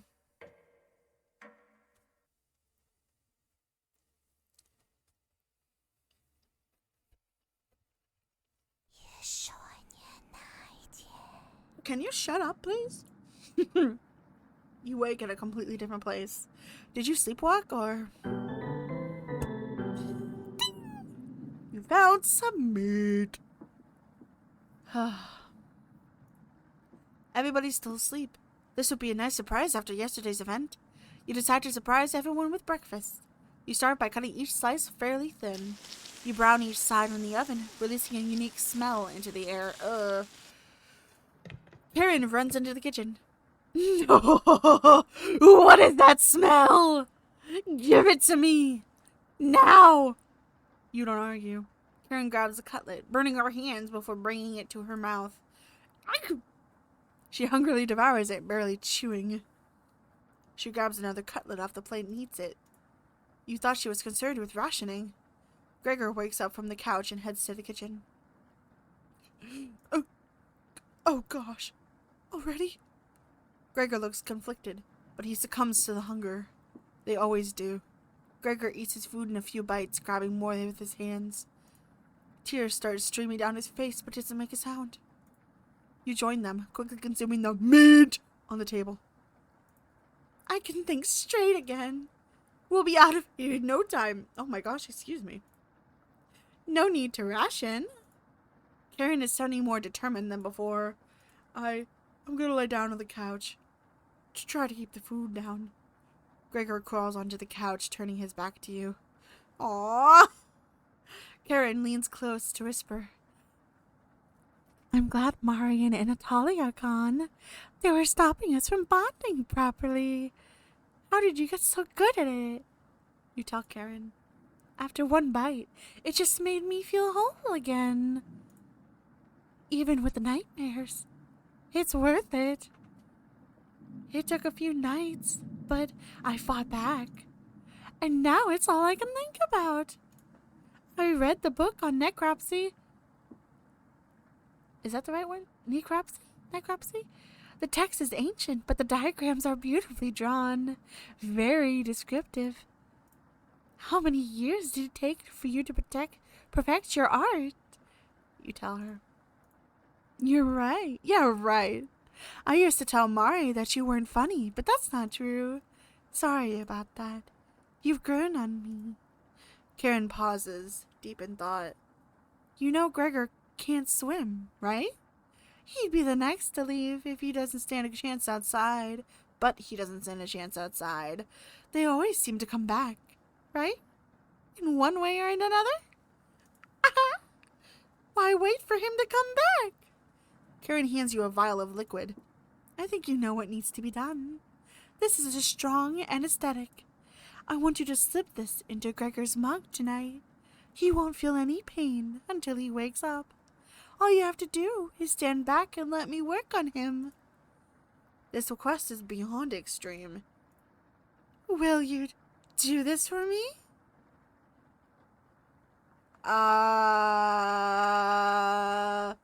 But can I make a different decision after I say yes? I don't know. What do you think I should do?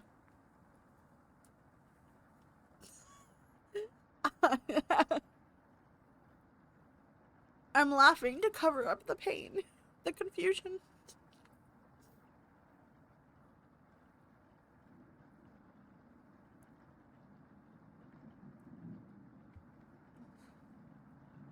I want to say no, but I also don't want to be her enemy.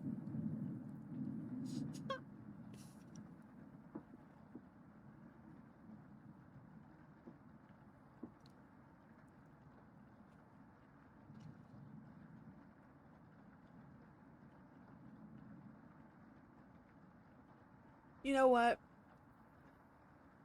I'm going to say no. Because last time, I couldn't make any other decisions after I said one thing.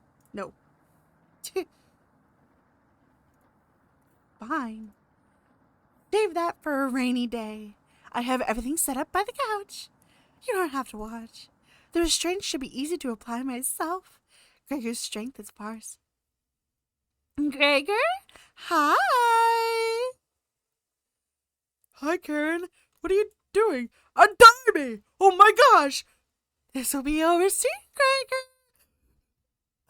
This is why I didn't want the filter on. Hold on. I gotta be dramatic. I gotta be dramatic. Oops. I gotta be dramatic. Stop! Stop! Gregor has turned silent. You leave her alone, going into the bedroom and crawling into the bed. A slept on. You fell asleep almost instantly. Okay, well. Guess I couldn't save him anyway. Woo! I dropped a piece of what I was eating. Why is it different? Wake up, sleepyhead! What? Who was that? Was that behind her? You were having a nightmare. Thanks for letting me practice last night. I think I did a great job. Made us all some breakfast this morning to celebrate. Breakfast? With what? That's a surprise. Gregor almost finished his. Already finished his. Took a few hours, though. Come on, let's eat. You get out of bed and head to the living room. Yep. Okay. Yeah. Okay.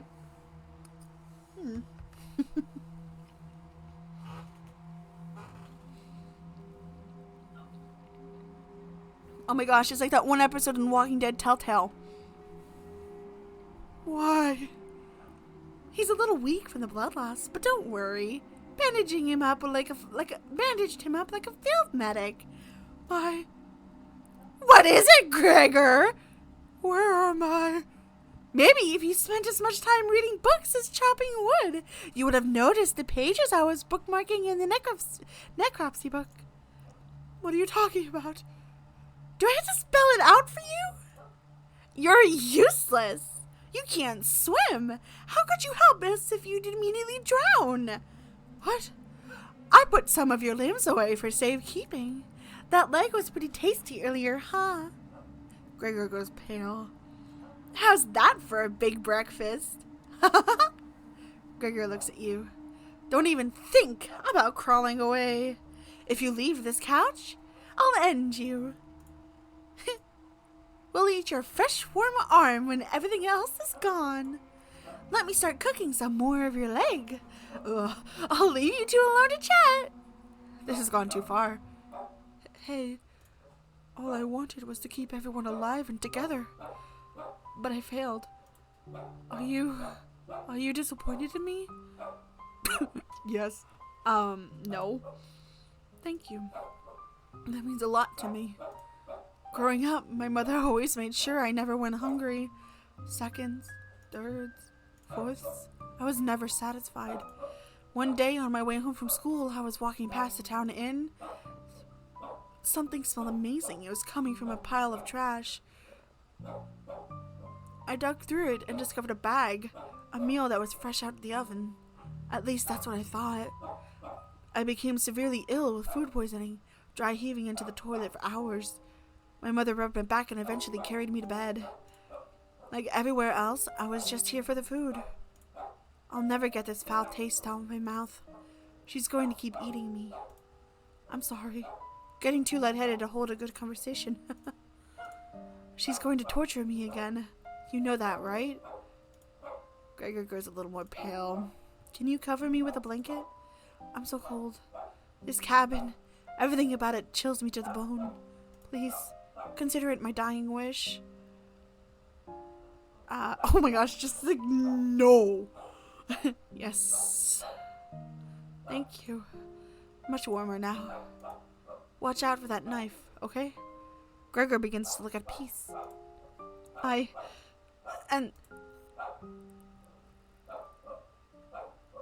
What? What? Hello? You watch the last of Gregor's air escape his lungs. Ooh. What the heck do you think you're doing? You tell Karen that Gregor gave up. Gregor has quote-unquote left the cabin.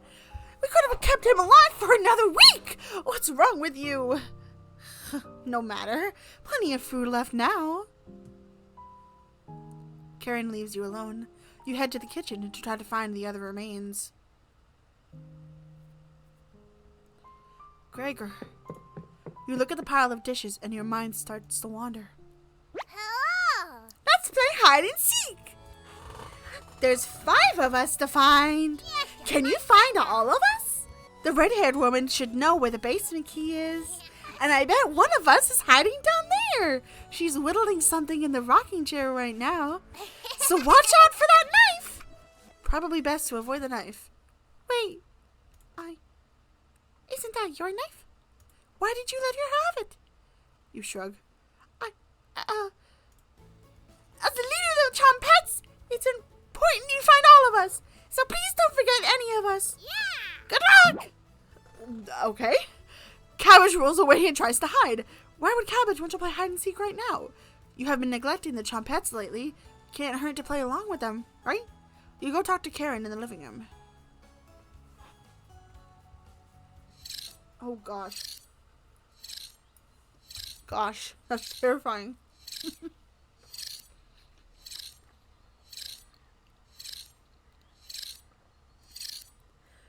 Gregor's remains have been stored for safekeeping. Scrubbed all the blood out of the couch to save you the trouble. Yes? Have you seen the basement key?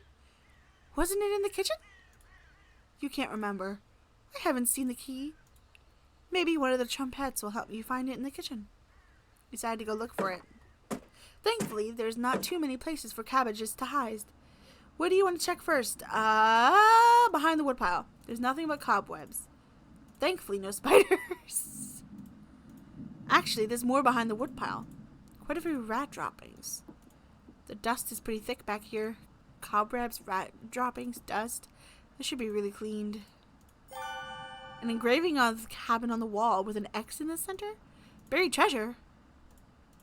Need to find a cabbage. You hear some rustling around. Found her.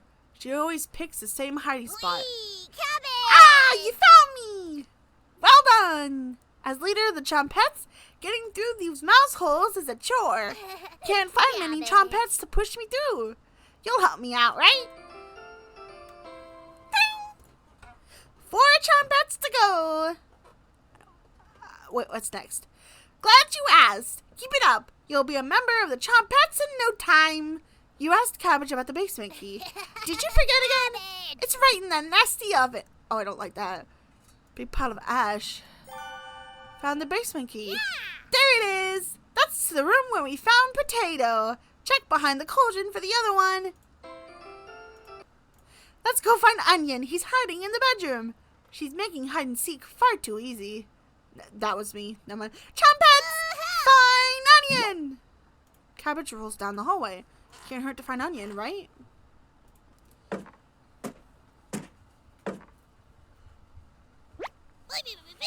Found him!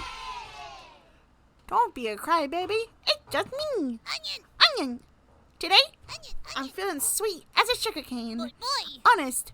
Wow. Did you eat something gross? Your breath stinks. Drenched head to toe in sweat, too. Could smell you coming a mile away. Onion. Gross. Did the red-haired woman scare you or something? You tell Onion everything that happened. Whoa! Sounds like I missed some messed up stuff. You get a pass. Sorry to hear about Mari, Egg, and Gregor. But yikes. 3 people dead in less than a month. Not as bad as 5 people in one night, though, right? Onion. I would probably lose my lunch if I see that again. Anyway, don't worry. I got your back. Ding! Hello. Glad to have you join us, Onion. Boy, boy. No problem, Cabbage. I think I heard Bread making noises in the living room. Boy, boy. You know how loud he can get. Cabbage. Bread? The one and only. Chompets! Let's move out! Party is quickly expanding. Getting a terrible headache. Your face is really numb. Your legs aren't moving. Well, you do some time breathing exercise. Time breathing exercises for a few minutes. That seemed to help. Time to get that bread. You proudly strut to the living room, happy to be alive. Yay! Where is he? You hear Bread come out of the mouse hole. He's taking his sweet time. Found me! Everyone's secretly favorite Chompette Bread! Don't you loaf me? Ha ha ha. My cousin Cornbread taught me that one. He has hundreds, no, thousands of terrible puns.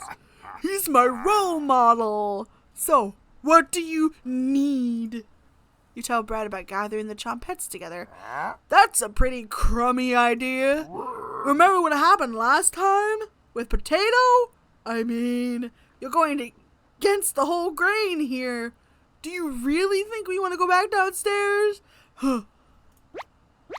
Cabbage. Brad, we need your help finding a potato. Onion. Missed you, big guy. Come up. I would never let the Chompettes down. Ha ha ha. No need to pass my culinary quiz. I'm coming with you. That's great, Brad. Glad you're on board, Brad. Of course. Wait, isn't that? Are you drooling? All three Chompettes are staring at you. Are you thinking of eating us? You accidentally lick your lips. Cabbage! Get out of it! Wait, that sounds so weird.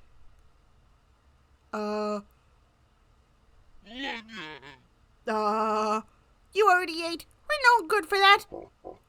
You glutton.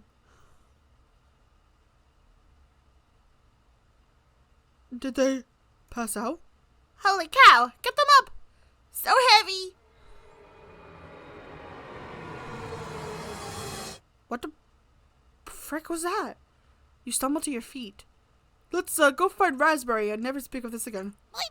I think I heard her over by the basement door. Perfect! Chompettes, Yes. mosey out!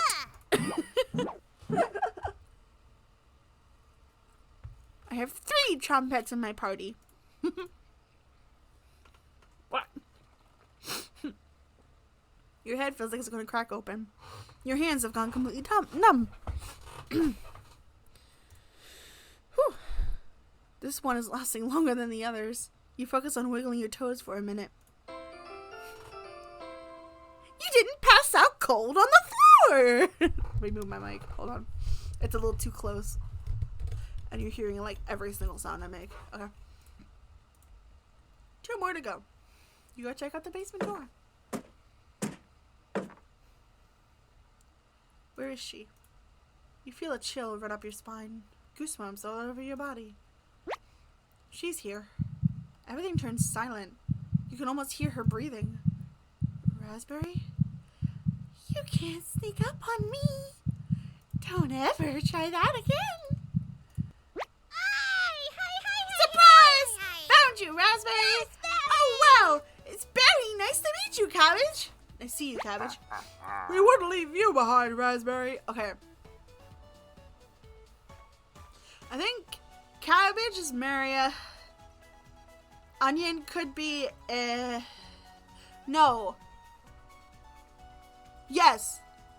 Onion could be, Anatoly? How would you forget his name? Raspberry is Maria and Bread is Gregor. I think. And then the potato is me. Wait, no. The raspberry is Karen. Because that one's Maria. And that guy's Gregor and the potato is me. I think that's what it's supposed to be. Boy. Honest! We need your help finding a potato! Our combined Chompette detective skills says he's in the basement. Oh yeah? Let's find Potato and get out of here! Ding! 1 more to go. Don't worry, the basement is already unlocked! Oh crap, the redhead woman is coming over. Chompettes! Yes. Let's hide out! All 4 Chompettes quickly escape. You pretend to be studying the basement door. You hear Karen creeping up behind you. Found you. You can see the knife out of the corner of Karen's dress. Can I? I don't know if I can wait any longer. Show me where you keep hiding the meat. Just tear them apart, piece by piece. Just like Gregor. Karen looks like she's ready to bury the knife into you. What do? Tell her about the basement. So that's why it's locked. Open it. I have to see the room. Bing! You open the basement. Thank you. I'll bring up some cutlets and we'll have a great dinner. Okay? See you soon. Karen descends the staircase into darkness. Oh! Ooh. Ooh. I just locked her in the basement. I just locked her in the basement. 1 second.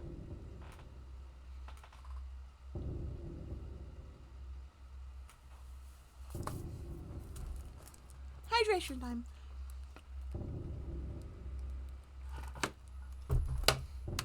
Alright, Karen's locked in the basement. Did you just lock the door?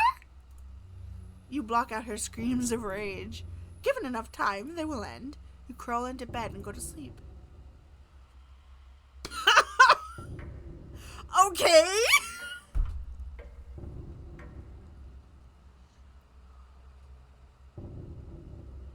You slept in it today.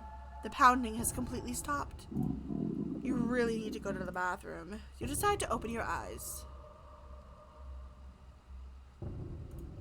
You must have walked to the bathroom last night. The glow of the candle is oddly comforting. What the? The candle blew out, and the door is locked. You find a flashlight in the corner of the bathroom and turn it on. Oh gosh. You're in the dark, but you're not alone. Click on the objects around the bathroom to get more information or find hidden clues. If you're stuck, just wait a little bit to see the glint of objects to inspect around the bathroom. Just move around your cursor to search the room. Oh my gosh. Someone forgot to restock the toilet paper. Disgusting. Scariest thing you've ever seen. Cabbage. Gosh! Hello. Oh my gosh! Hello! Are you locked in the bathroom again? You tell her about the candle being blown out. Maybe you just need to try wiggling it a little bit. Sometimes the simplest method is the best one. Excuse me. I need to connect the next secret Champette meeting. Later! You quickly make your escape.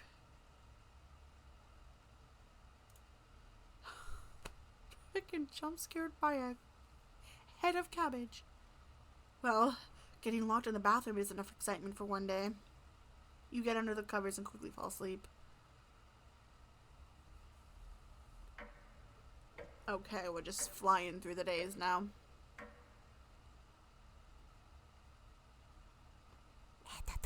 Oh gosh!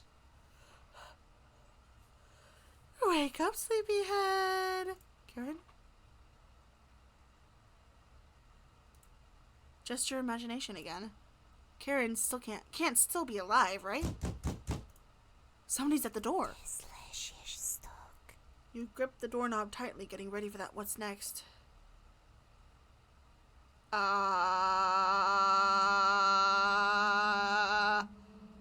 Gregor? That can't be the real Gregor. You determine the hunt has officially begun. Events like this are rare. Creating vengeful spirits is difficult. In this state, they'll try giving you a heart attack, push you down a flight of stairs, or cause you to wander into an early demise. The rain has stopped. You decide to look out the window. Oh snap! Who was that? Who was that? The floodwaters are completely gone. Karen would be excited to see this. Shame that she's rotting in the basement. No good reason to leave the cabin. Plenty of food here now. Bruh. You've been so busy you've forgotten to eat. You head to the kitchen for a snack. Karen's hiding spot was too obvious. You grab some meat from behind the wood pile. You take a few bites of it. You lost more of your humanity. Not fresh enough. Oh well. You decide to crawl back into bed and get a little extra sleep. Oh boy. What? Whoa. Well, that was a time jump and a half.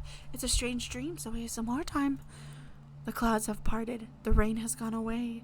You wake in a cold sweat. Oh. I thought it was nightmare time. It's light out.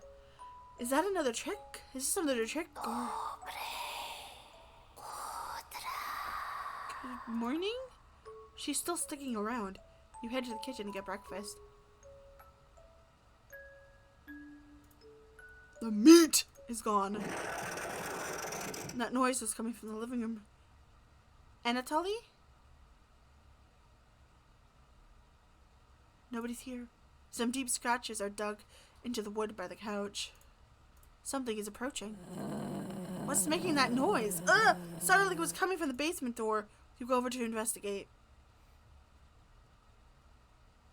A cold wind is blowing through the hole in the door. You get goosebumps all over your arms. Is this a... Whoa! You wake up in a cold sweat.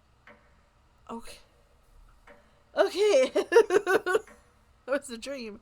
That was the nightmare.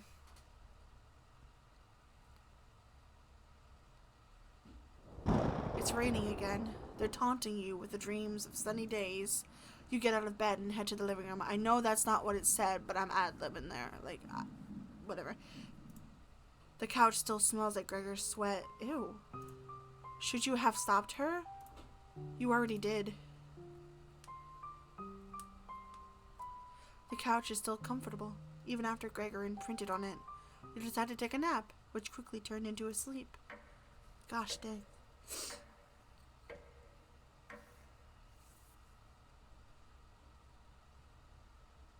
You must have woken up too early today. The cabin living room is pitch black. Oh, not again. You pick up a flashlight nearby to explore the darkness. What? Anatoly? What?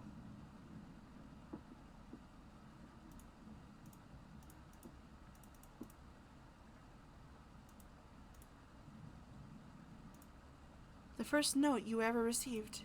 Ah! Thinking about the messenger puts a smile on your face.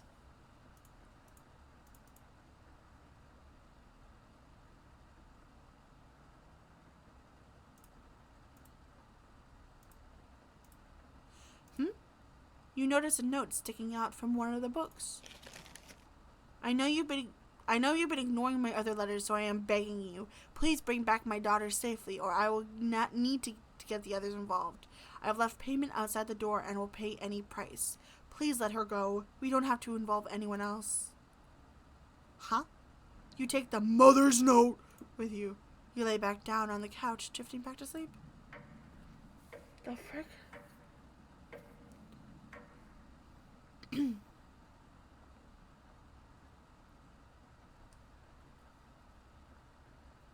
sleptwalked again. You can hear Potato mumbling in the drawer. Oh, it's you again. Tell me, your first week with the others. Where did you sleep? You think for a minute, but come up with nothing. It's worse than I imagined. Do you remember any concussions? Still nothing? You would routinely collapse around the cabin. Sleptwalked into walls, too. Even fell down the basement stairs. I can't believe you haven't broken your neck yet. You seem to survive almost anything, right? Must be that addiction to meat. Or something else. Would you share that secret with me? Yes, I want to know what it is. You tell Potato the secret. Wow, didn't think you'd be dumb enough to tell me. Thank you. What? I haven't saved. Oh my gosh. Forget it. This is the no save playthrough, I guess. Do you think Karen is still alive downstairs? She'll be much stronger than the last time you saw her. She's been eating them probably finding something useful down there, too. When's the last time you've eaten? It's time to take it back from her. Go downstairs. Put an end to this. Not for them. For me. You head for the basement door. Okay, dang. It's been enough days, right? You open the door and prepare for the worst. Resident Evil flashbacks. It's just a staircase. Nothing to be scared of. You begin your descent. Move your knees. Something is approaching. Don't, please. I beg.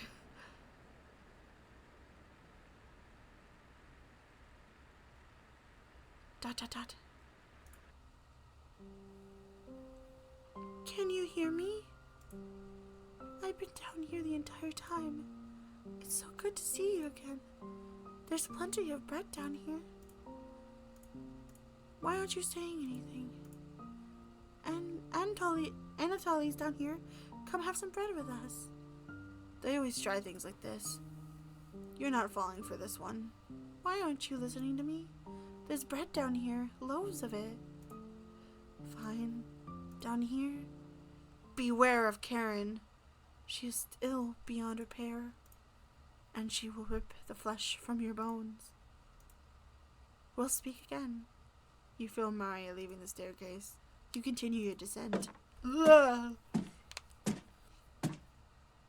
Dang, that's a lot of stairs. The walls, they're a mix of dirt and soot. Ah! Something is approaching. Please don't.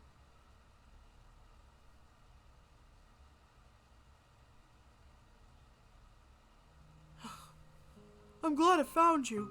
The rain outside has stopped. Did you hear that knocking behind you? Another trap. Everyone else is upstairs. Maria was worried sick about you. You tell Gregor about speaking with Maria. Guess I can't lie to you, huh? If you won't come upstairs with me, please turn on the light when you reach the room. I want to see that look on your face when that light bulb turns on. You nod. Thank you. Thanks for letting me lick the bowls clean. We'll meet again soon. Beware of Karen. You feel Gregor leaving the staircase. You descend deeper into the abyss. Oh. The air pressure down here feels heavier. You touch your ears. Blood is leaking out. What? Something is approaching.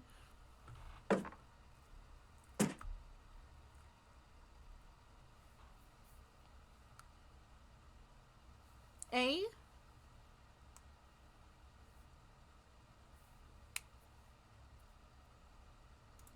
Oh. Thought you'd still be fending off that glutton Gregor right now. You tell Anatoly about meeting Gregor and Maria. Oh, you don't want to pick onions outside? You shake your head. Guess there's no fooling you, huh? You ask Anatoly where Karen is. Below us. Waiting to devour you. Down here, the whispers have told me about you. How long did you leave them in there? Beware of Karen. She'll wipe that smug smile off your face. Dang, I'm smiling? Through all this? See you again soon. You feel him leaving the staircase. You grit your teeth and keep going. Well, apparently I'm smiling throughout all this. Dang. Your feet finally hit solid ground in the basement. Something doesn't feel right. Look behind you. Ah! You run the wall blindly and look at the light switch. Hello. Hello! You've come so far. Proud of you. Cabbage. As leader of the Chom Pets, I want to let you know we have your back. No matter what happens here down here, just call out and we'll be there. This is not the just. Okay, I'm gonna. Okay. Boy. Honest. Boy. Wouldn't let you die down here. When you least expect it, we'll roll with you. Ha ha ha. You can't sneak up on me. Raspberry. But sneaking up on you? Extremely easy. Too much wax in your ears. Cabbage. Raspberry! Onion. Don't get on Raspberry's bad side. Your ears have so much dirt in them, they could probably grow potatoes. Ha ha ha. We'll have to work on those jokes, Potato. Sure. Weren't you hiding in the basement room? I wouldn't miss the killing for the world. Just remember, Cabbage, down here, you can cabbage. call on us. We'll help you out in a bind. And if you get lost down here, please don't go into the room. It's the only place we won't go. That's correct, Potato. Thank you for coming along with us. Boy. Isn't that a change of heart because you never really had one? I just lost my... Oh my gosh.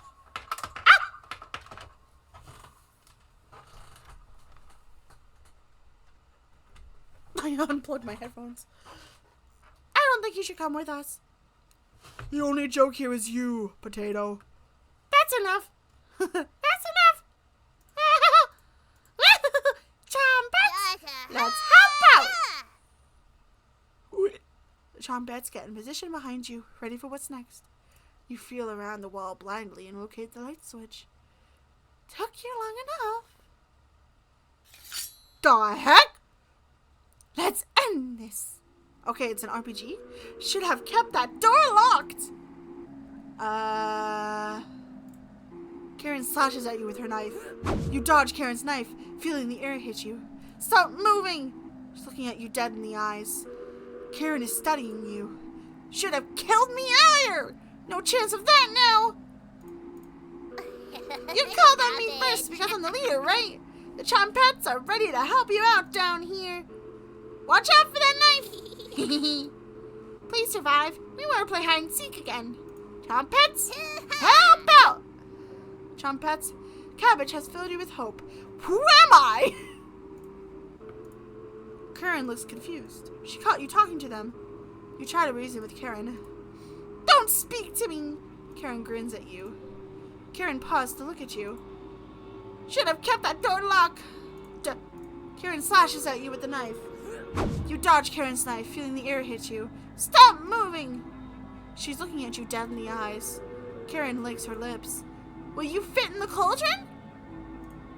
You try throwing a punch. Karen easily dodges it. She looks like she's plotting her next attack. Whoa! She surprised you. Let's go! Karen catches her breath. It's over! You should have kept the door locked. Hey, it's me! Onion! No crying down here, okay? Let me look at your ear. Blood? Gross! Your eyes begin to water. Hey, what did I tell you about crying? Onion. You got this, champ. Good luck. Only a little bit.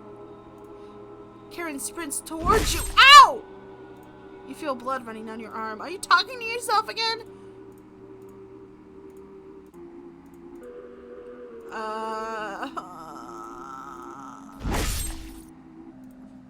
Surprises you. It's over. Oh. Hold on.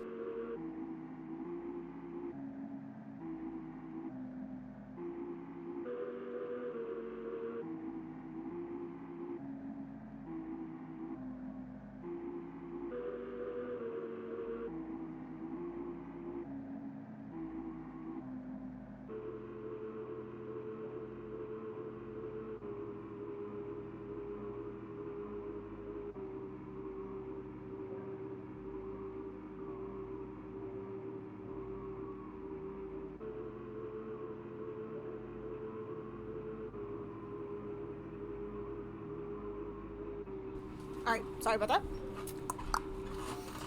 Okay. Should have never left you, Crane. What the? You attack Karen with a lunge. Oh, nice, I actually got her. Karen sprints towards you. Ow! I'll throw you in the floods. I don't really care who dies down here. You're both awful. Good luck. Potato's words cut pretty deep. Gain 5 HP. Karen looks confused. She caught you talking to them. Karen grins at you. You attack Karen with a lunge. You barely left the soft punch. Karen's looking winded. You got a handful of Karen's hair, smashing her into the wall. Oh my gosh! Karen rushes towards you. Oh my gosh, that face! Karen's seething. Glad to see you still have it after all these years. Still quick. You asked Cabbage if this reminds her of Potato in the room. Of course. He wasn't as dangerous as the red-haired woman, though. Just an absolute loser. Inside voices Cabbage. Ha ha ha! Might not have to keep this charade going much longer, Potato. Seeing the Chompettes argue like humans again make you feel a little better. Gain 5 HP. You get a handful of Karen's hair, smashing her into the wall. Yuck! Karen's about to take her life. You crack Karen's jaw with a hard punch. Oh my gosh! I don't need to chew! Karen lunges forward. Uh-oh. You taste copper? I'm going to eat those ears first. Karen tackled you to the ground, plunging the knife into you repeatedly. She devours your body on the floor of the basement. Jeez Louise, your corpse lasts a week. What the heck? Took you long enough? Okay. Let's end this. Should have kept the door locked. Okay.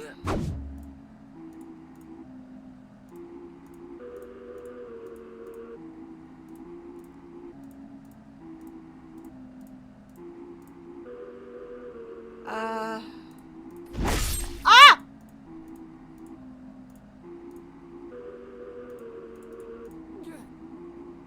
I got it this time.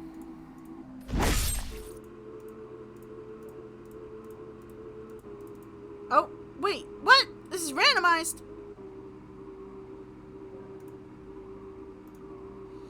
But I owe all of this to my cousin Cornbread, Raziel. You point out that Raziel was one of Onion's relatives. Oh, it's getting harder and harder to recall any long-term memories. Is Onion my sibling? You shake your head. Oh, good luck. Bread. Karen looks confused.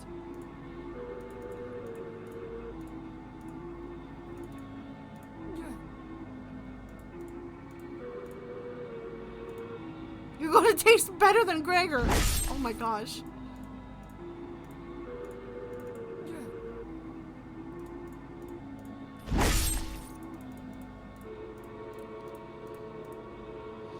That Always Merry Raspberry is a lie created by Cabbage.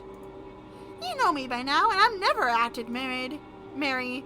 Always Merry never mind. Correct? What are you going to do if you win? Devour the red-haired woman? Or leave her corpse to stick up the basement? We both know your answer. Let's end this. You feel a flood of emotions. Anger, sadness, joy, determination. They have imbued a second wind inside of you. Get ready for Karen's next attack. Whoa!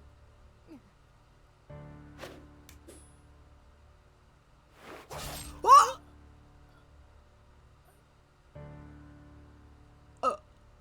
Oh my. I want my knife back. Karen quickly stumbles down the hallway, turning left at the end. You are hobbling after her, but the basement is getting darker and darker. You can hear the small echoes of Karen's footsteps in the distance. You're getting lightheaded again. A cool liquid is coming out of your ears. You almost trip a few times as you move downwards. Your shoes begin sticking on the ground. This area has a door in each direction. You head east, opening the door. You feel Karen's presence close by. Ah! Ah! Okay, hi guys. Welcome. We've been waiting. Turn on the light. Where's Karen? She's ravenous. Completely ravenous. Lost in the abyss. She will never escape. Fleeing west did nothing. We traded one tragedy for another. Karen will stop your ambitions. Wretch. abomination, horror. Turn on the light and savor your inhumanity. Turn on the light. Turn on the light. Turn on the light. Reap what you have sown. Maria, Anatoly, Gregor, Karen, I won't forget you.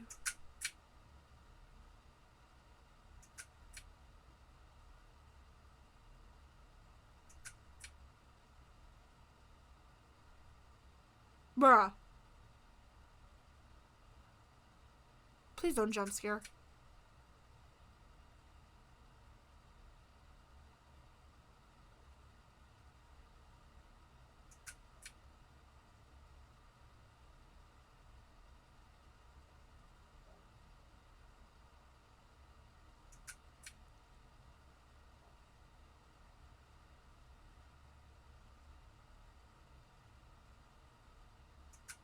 Am I supposed to do something?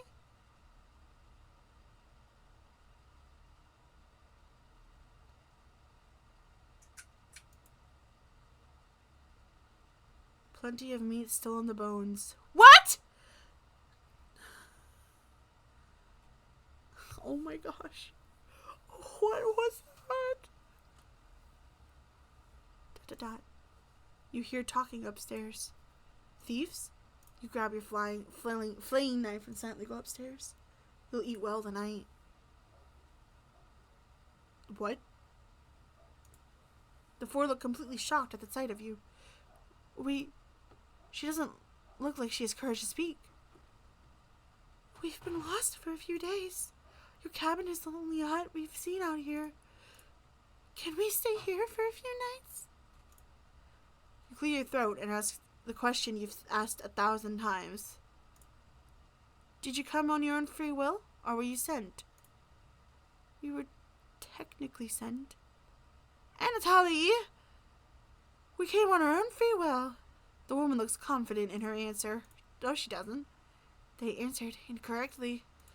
You clear your throat again, coughing profusely. You may stay in my cabin until you're ready to leave. Huh. The group looks terrified of you, as they should be. Wasn't that trail steep? Yeah. The group finally returns to normal. It's forced, but they attempt to save face. That walk was brutal, but this cabin is amazing. Full kitchen, running water, it really is everything. Finally, a place I can read a good book in peace. Where'd my mouse go?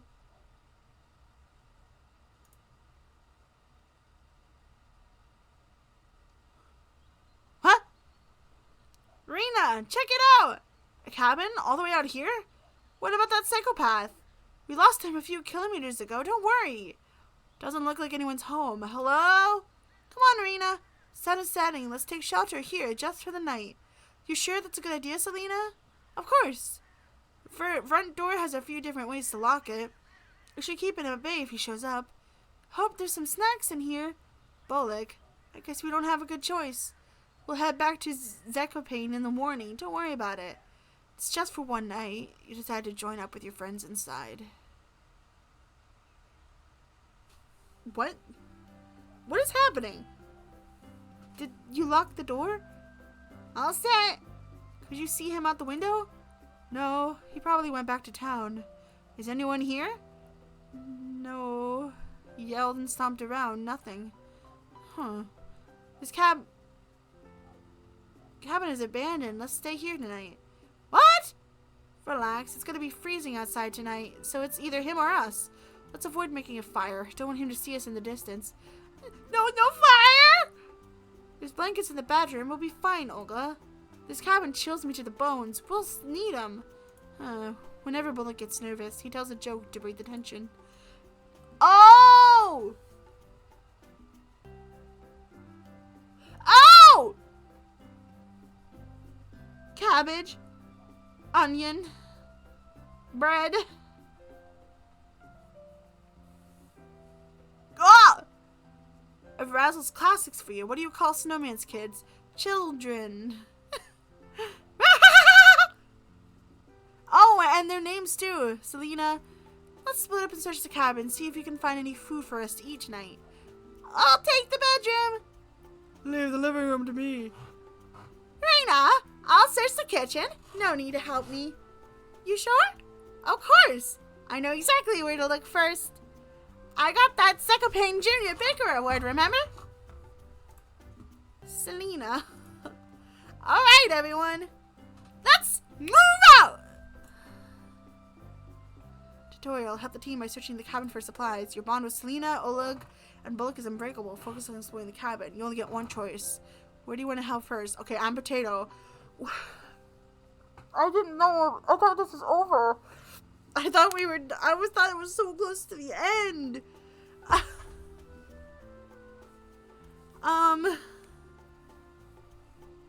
Selena. Let me help Selena. Only if you insist. What area do you want to search first? Oh wow! This mortar and pestle has gotten a lot of use. What's that? Mortar and pestle? It's a cooking tool used to grind herbs, plants, and seeds. You haven't seen any of these? No. Who's Raina? Why does Raina not have a Sprite? Let's go over to Olga's house sometime. His grandma has one. Sounds good. You search the inside of the cauldron first. Find anything? Just some disgusting slop at the bottom. Oh wait, am I Raina? This cauldron is almost as big and heavy as your coat. Selena, you're covered for fall and winter now. Saves my family a trip to Zekapane Market. Right? Okay, I guess I'm Raina. I thought it was Potato. Inspect the hanging herbs above the sink. What about these herbs? Are they edible? Don't touch those! Whoa, why not? They're ancient. We'll probably turn into dust if you touch them. Bullock would probably still eat the dust, though. Raina! Bone fragments? Selena found some bones. Chicken bones? Selena looks at the discovered bones. Too big to be chicken. Not sure. Looks like it came from the same animal, but the sizes are different. Young and old skeletons? Correct! Put those back, though. It's grossing me out. You place the bone fragments back in the oven. Did you check the cupboard next to the dried herbs? No. You notice a meat cleaver sticking out of the butcher block. You equip the meat. What? Did someone rob this cabin? Deep char near the back of the oven. Like something was smashed against the wall and left to burn against it. Was something alive crammed into this oven? Whoa! What's with the meat cleaver, Raina? You like it? I stole it from the butcher block. You're freaking me out. Put that back! He could still be outside, Selena. Raina, we lost sight of him. Put the meat cleaver back. Don't worry, we'll stay upstairs close to it, just in case. Besides, it would scare Oleg too much. True. You begrudgingly put the meat cleaver back. This oven reminds you of the one used in Zekapane, but the brick layering is much more advanced. Maybe it's time to check on Bullock and Oleg? These dishes are disgusting, right? Looks like insects ate whatever food was left over. I can't keep this energy the music left. Thick dust on them, too. This must have been left on for some time. Whomever owned this cabin must have been extremely lazy. Yep. One more look in her. Look around the base of the cauldron. Oh! Hi. I saw the fence outside. Kids are needed. I saw the fence outside. Kids are needed. Please teach me the secret. I'll bring her here on Sunday. You won't have to do anything. Please teach me the secret.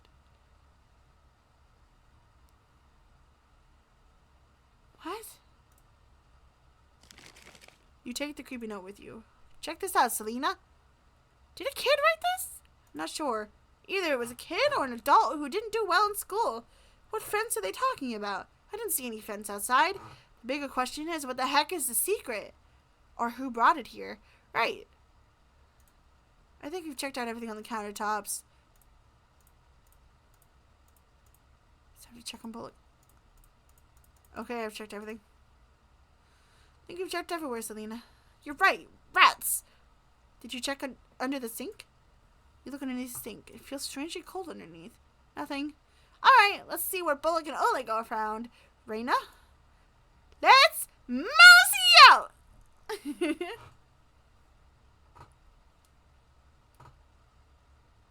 Too much.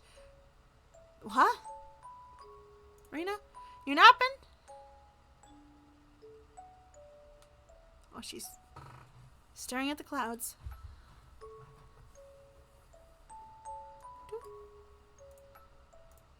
Oh, yeah? The drowning of Marzana is in a few minutes. Let's burn that witch and throw her in the river. What? Heard you're the one tasked with the burning. You know how to shoot an arrow that's on fire, Selena?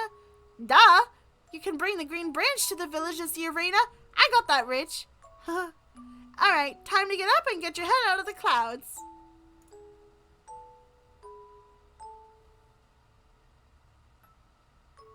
Selena takes you down to the river. Downstream is the witch, Marzana, made of straw and sticks. Her wooden raft won't catch fire easily. Have to aim for the body. Selena fires 3 flaming arrows at Marzana's raft, but nothing connects. When you finally catch up to it, the effigy has fallen down into the water. Help me fish this out, Reina. The weight is surprisingly light. I thought it was bad to touch the effigy after trying to drown it. That's just an old superstition, Reina. Need to burn, then drown to complete the ritual. Gross. Marzana, Marzana! Swim across the seas. Let's all the flowers bloom and make the fields turn green. Whoa, whoa, what the heck are you doing? Helping Marzana back on her feet, Oleg. She's light. Come help us get her back to the others. I read that with the wrong person. I'm not touching that! Ha ha ha! Oleg.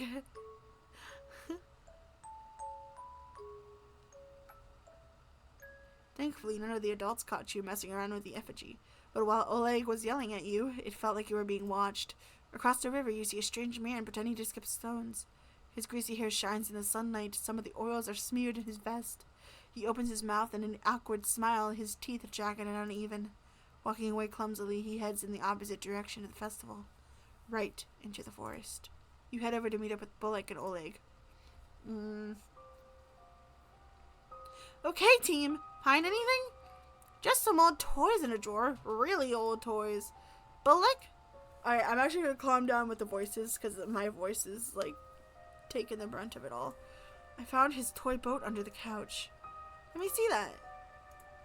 Grandma made this boat for him. Rezal was here. The plot thickens. Rezal. The one and only. Could he still be alive here?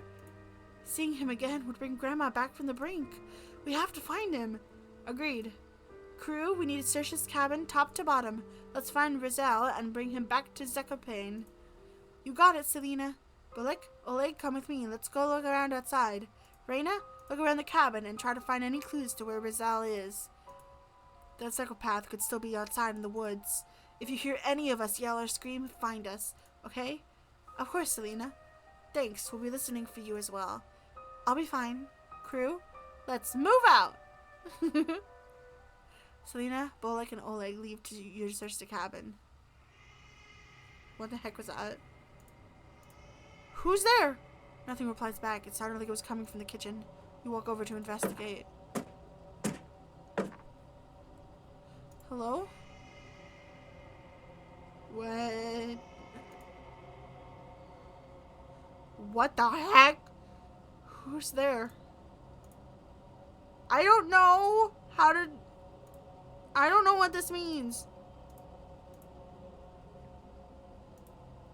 Sorry, I don't understand what you're saying. Ha ha ha ha!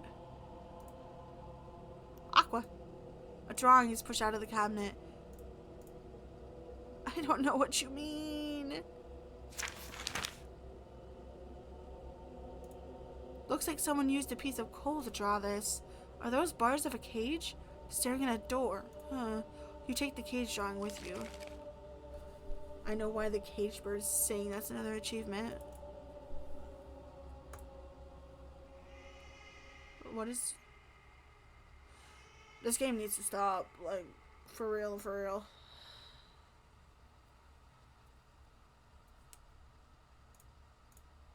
Selena? Oleg? Bolek? No reply.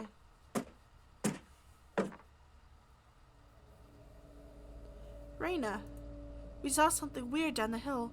Looked like an old fence with bones all over the ground.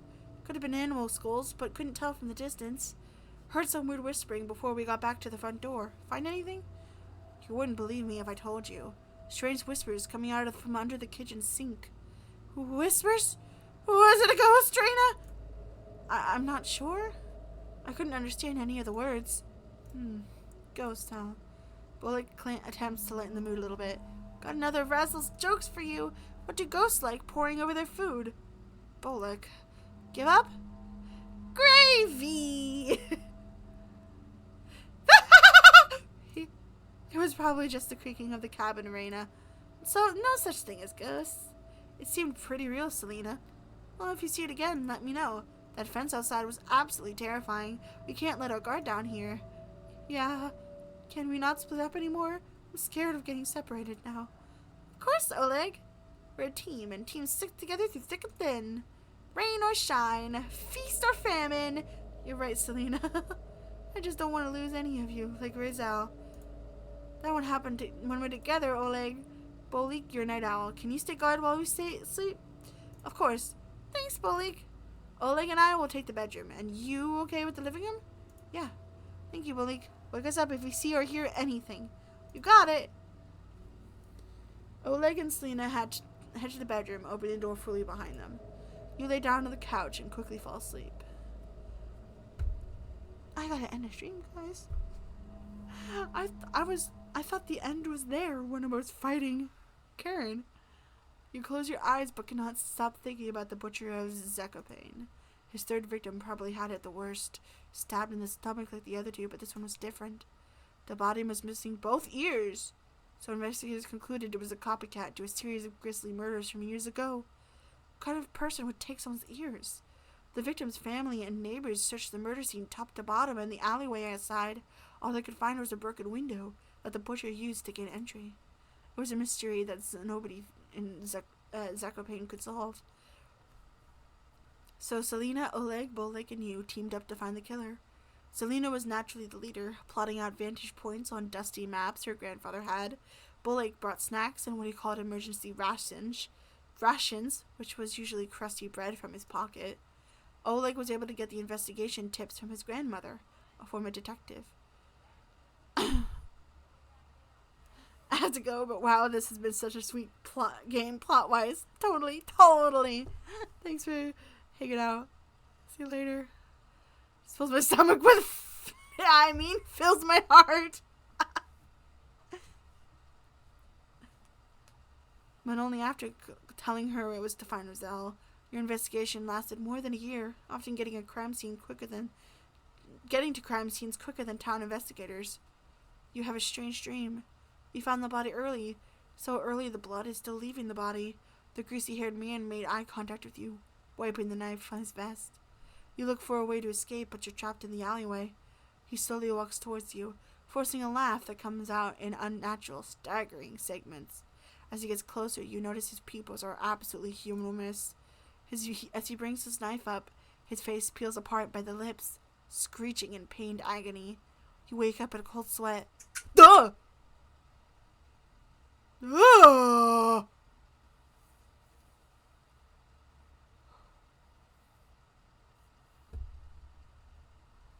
Wake up, everyone.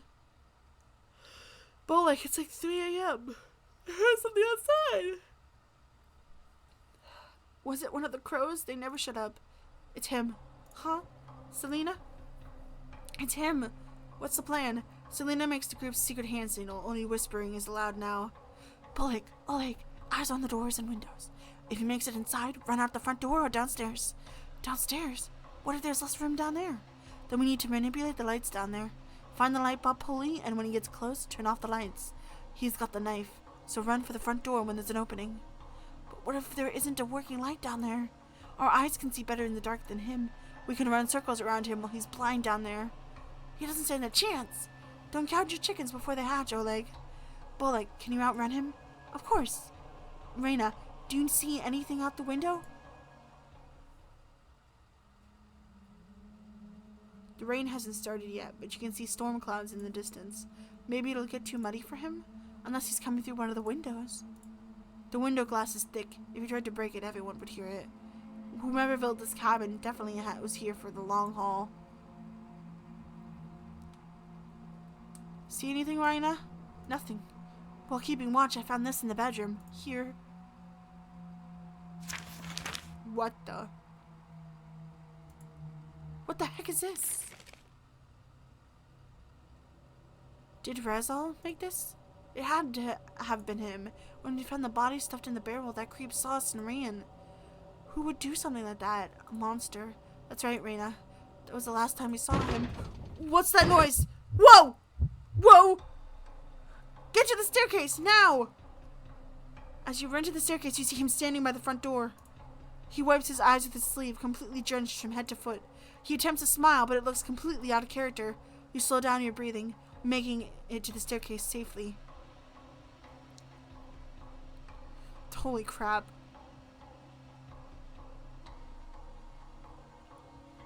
Oh, not this again!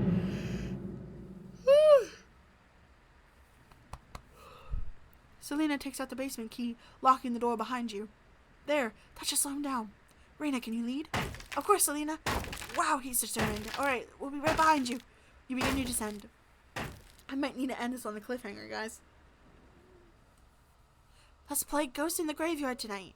It's too dark out. But what if one of the adults catches us? We're faster than them.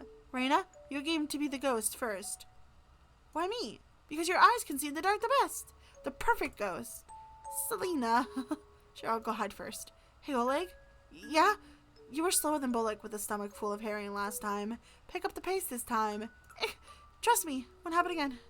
Nobody trusts you, Oleg. You hide behind some equipment at the sawmill. It takes the group 2 hours to find you. By the time Selena yells ghost in the graveyard, you've already tied up Oleg and Oleg. Ach! Ach! You're too fast, Raina. Nobody sneaks up on me. Nobody! Oh, gosh. Raina, what's going on? Nothing. Just remember something. Bullock and Oleg went ahead. There's no time for this. We need to go. You snap out of it and begin your descent. Oh my gosh. He must be searching for the key. What an idiot. He must be furious to be causing this much damage. Oleg, you find a light switch down there? Yes. Get in position. We'll be right down. That locked door is keeping him busy. That door is pretty old, though. Did you see the holes in it? He's coming down! Run! Your eyes strain to see further down the staircase. You can't hear him.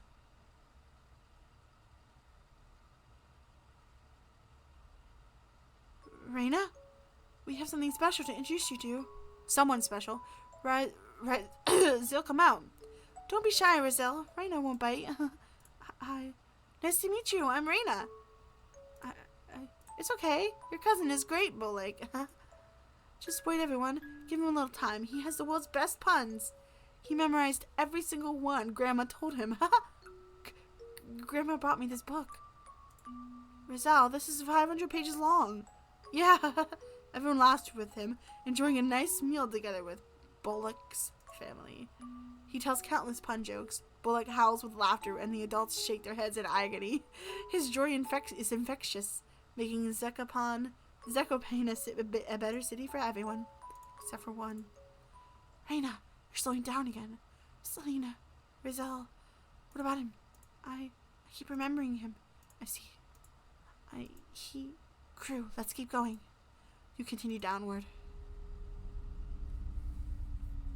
Whoa. You saw a place you shouldn't have. The room where it happened. No one else was in the room where it happened. The room where it happened. The room where it happened. That was literally what the achievement was called. What the heck is this? What? The light isn't working. No time to find a weapon in here. Let's keep going down. I can see a light further down the staircase. Your shoes stick to the floor at the bottom. You can barely make out the light to the door on the right. East? There's 3 other doors, north, south, and west.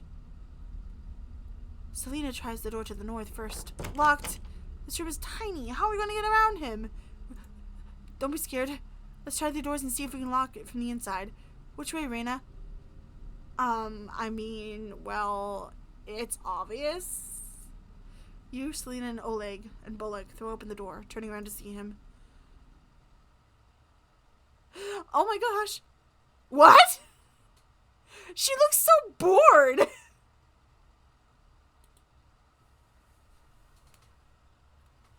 Reina looks so bored.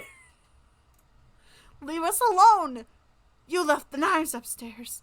It's 4 against 1. Leave with your life. Say hi to Rizal for me. What just happened? What the frick just happened?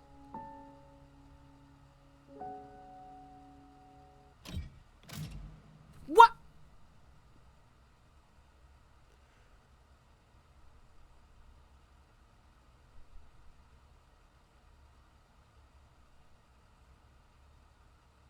Did they die? Huh? Why? Why? You shut the drawer. What? I saw that! I saw that! Cabbage! Shut the drawer. Cabbage! Onion! Bread! They're being held back by their human emotions. They'll need a few months more at the very least. I'm in no rush. Let us leave. Now! You shut the drawer. What the heck? I'd like to explore the cabin. See where those whispers are coming from. Can I leave the drawer? You nod. Thank you. Want to come with, Raspberry? I'm going nowhere with you. Poor Raspberry. Welcome! We've done a few annual Chumpet Companion. Oh my gosh, my brain. Chumpet comedy competitions since last time. Want to be the judge this year? Ignore them. I found some fascinating stuff by using the mouse holes. I need to explain what the heck this is. Where are you fattening them up? Or were you scaring the heck out of him while you were hesitated? You take the basement drawing with you. I'm so confused. Who am I playing as? I will never forgive you for this. You shut the drawer. It's time! Chumpet, sound off! Never fear, Onion is here. Look what my cousin Cornbread says. I'll raise to the occasion. Always marry Raspberry. Potato? Potato? You have nothing to give me now. Leave me alone. This is the only way to escape, Potato. We need to leave at the same time. I'm not leaving the cabin. Potato, please. Potato, we want to see you. No. Cabbage tries whispering, but you can clearly hear every word. They can release us. Just play along, and maybe they'll pity us. Yeah? I'm not working with them. But right now, I pity them. Just an old, disgusting, foul-smelling. That's enough! Potato's words cause a regression to stir inside of you. Keeping these intruders around might be entertaining for now. You slide the door closed, giving them time to stew on their thoughts. I'm so confused. Is this the third time I've been bamboozled? Is this actually the end now? I don't know what to think. I don't know what to think. I don't know what happened. I'm so lost. Ah!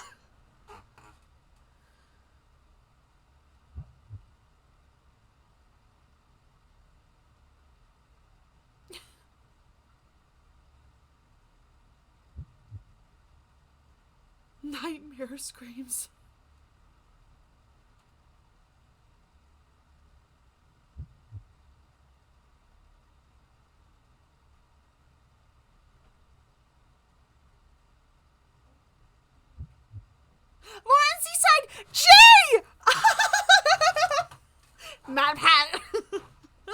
awesome. Ooh, let's see. Everyone, beat your mic.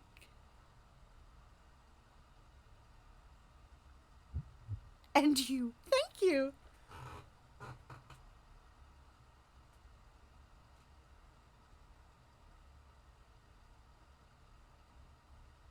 Is it finally over?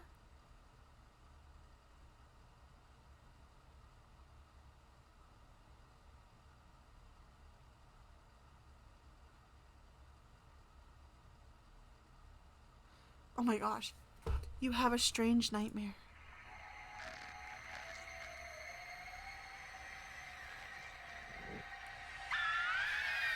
What the frick? Wake up. I said, wake up. What the? The others are causing you to become weak. We need to get you back to normal. Less talking, less hesitation, especially if someone's trying to become stronger than you. That used to make you upset, right? I'm here keeping an eye on you. You asked for how long? Has this rate? Never. You cough profusely, covering a potato in a fine mist. You're beyond disgusting. So then, are you ready to fight back against the nightmares? Punish the spirits that made your life a living heck? Yes. Perfect. Let's give them no quarter. Close your eyes again and let's begin to traverse the abyss. You relax your muscles, getting ready for that. What's next? When is this ending? Why have I been bamboozled by an ending screen 3 times so far? Welcome to Nightmare Mode. If you survive, you will gain some additional insight to the world of cooking companions, as well as unlocking the New Game Plus and the Chompets only event. This mode is mostly just a joke, so don't take it seriously. In the main menu, if you select New Game, you can immediately jump into this mode. If you make it to the end, you'll unlock Chompet's Cabin Courses, a Chompet's only event, free of humans. For the true cooking companion experience, this mode should be played in a pitch black room with no headphones. No headphones. This mood isn't for the faint of heart. The scares have been amplified here. Considering this is your final warning, you will probably get startled. If you still need to max out your relationships, don't worry. You'll get the opportunity to do so in New Game Plus. You should really make a manual save right now. Don't hesitate. Okay. I do not have that many saves to begin with, but okay. Thank you for getting this far. Your bravery is commendable and will be rewarded. Thanks for playing and leave a review. Oh, almost forgot. Nightmare mode activated. You wake up in the bathroom again. Oh gosh. Oh my. This is my room. Do you see how dark it is? I'm sorry. Am I in I'm scared? That was the I'm scared face. It's cold. But I can look at you. Look at me. Are you scared? Run! Run! Why? Hello? I am scared. You wake in a cold sweat. Running feels completely different. Maria's presence is enraged. She's beckoning you to follow her. You get up and leave the bedroom. It's a beautiful sunny day outside. What a fitting end to such a horrible nightmare. You head to the kitchen for some breakfast. I feel like this is never ending. Whoa. This will take ages to clean. You take a few bites of meat. You lost more of your humanity. You stare into the ash pile in the oven. Are they still upset? You head back to the bedroom to take a nap. I'll do one more of these. Which one of them is causing this? Maria? Anatoly? Gregor?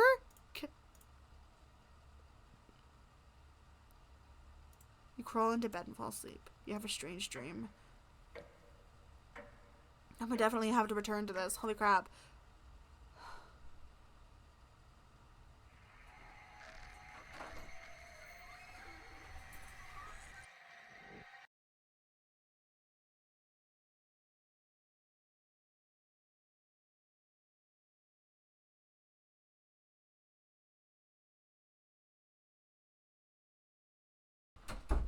Alright, oh my gosh. Oh my gosh. I don't know how to feel. Oh, I don't know how to feel.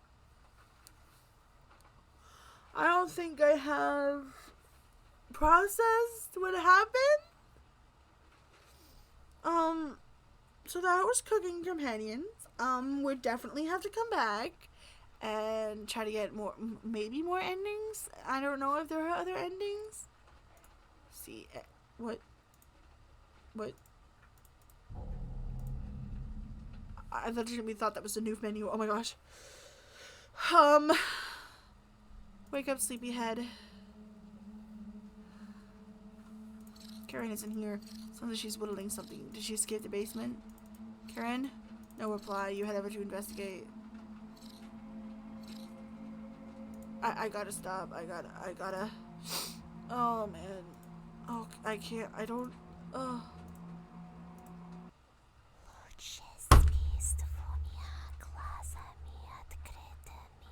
That's so creepy! That is so creepy! Oh, those images are so creepy. Okay, well that was Cooking Companions. I don't think I'll ever be able to process everything that just happened. But like I said, we're definitely going to have to return, see if we can get other endings, if that's even a thing. And everything like that. I was going to look at the extras. Cabbage. Mary.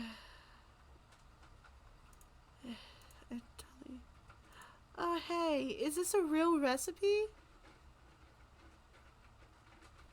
Oh, that's so funny.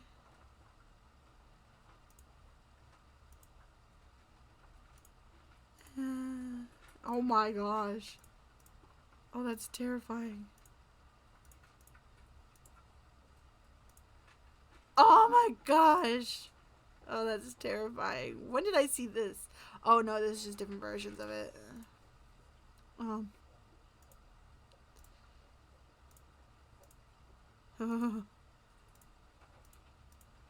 No, look at his face.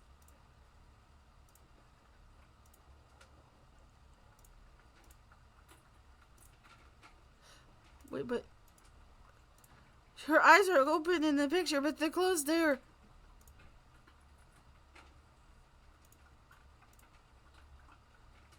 Oh.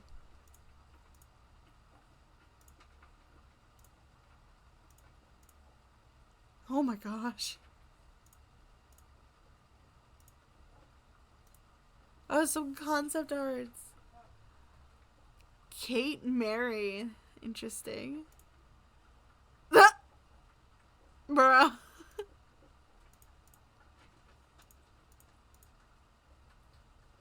Alright. Okay. I'm gonna end stream here. The game is deathly silent. I'm just gonna turn it off. It better not do anything like I am scared. I will literally uninstall it right away. Like, oh my gosh. Let me turn on some music. Okay.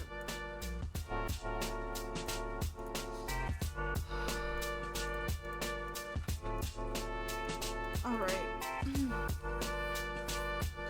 Well, this has been me, Queen Maze Edits. I don't have a spiel yet. I don't know what I'm trying to do or how I'm trying to say it.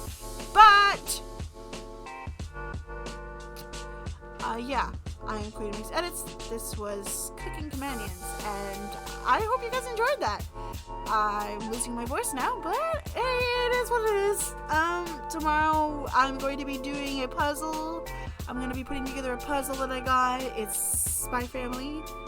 So that'll be fun. We can chill and talk and listen to music and not have traumatizing events happen to us. Okay.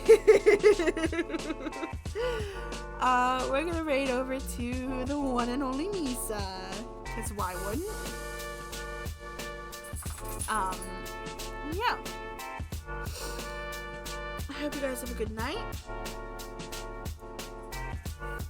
Oh. And I will see you guys tomorrow. Yeah. Bye. Goodbye. I love you. God bless.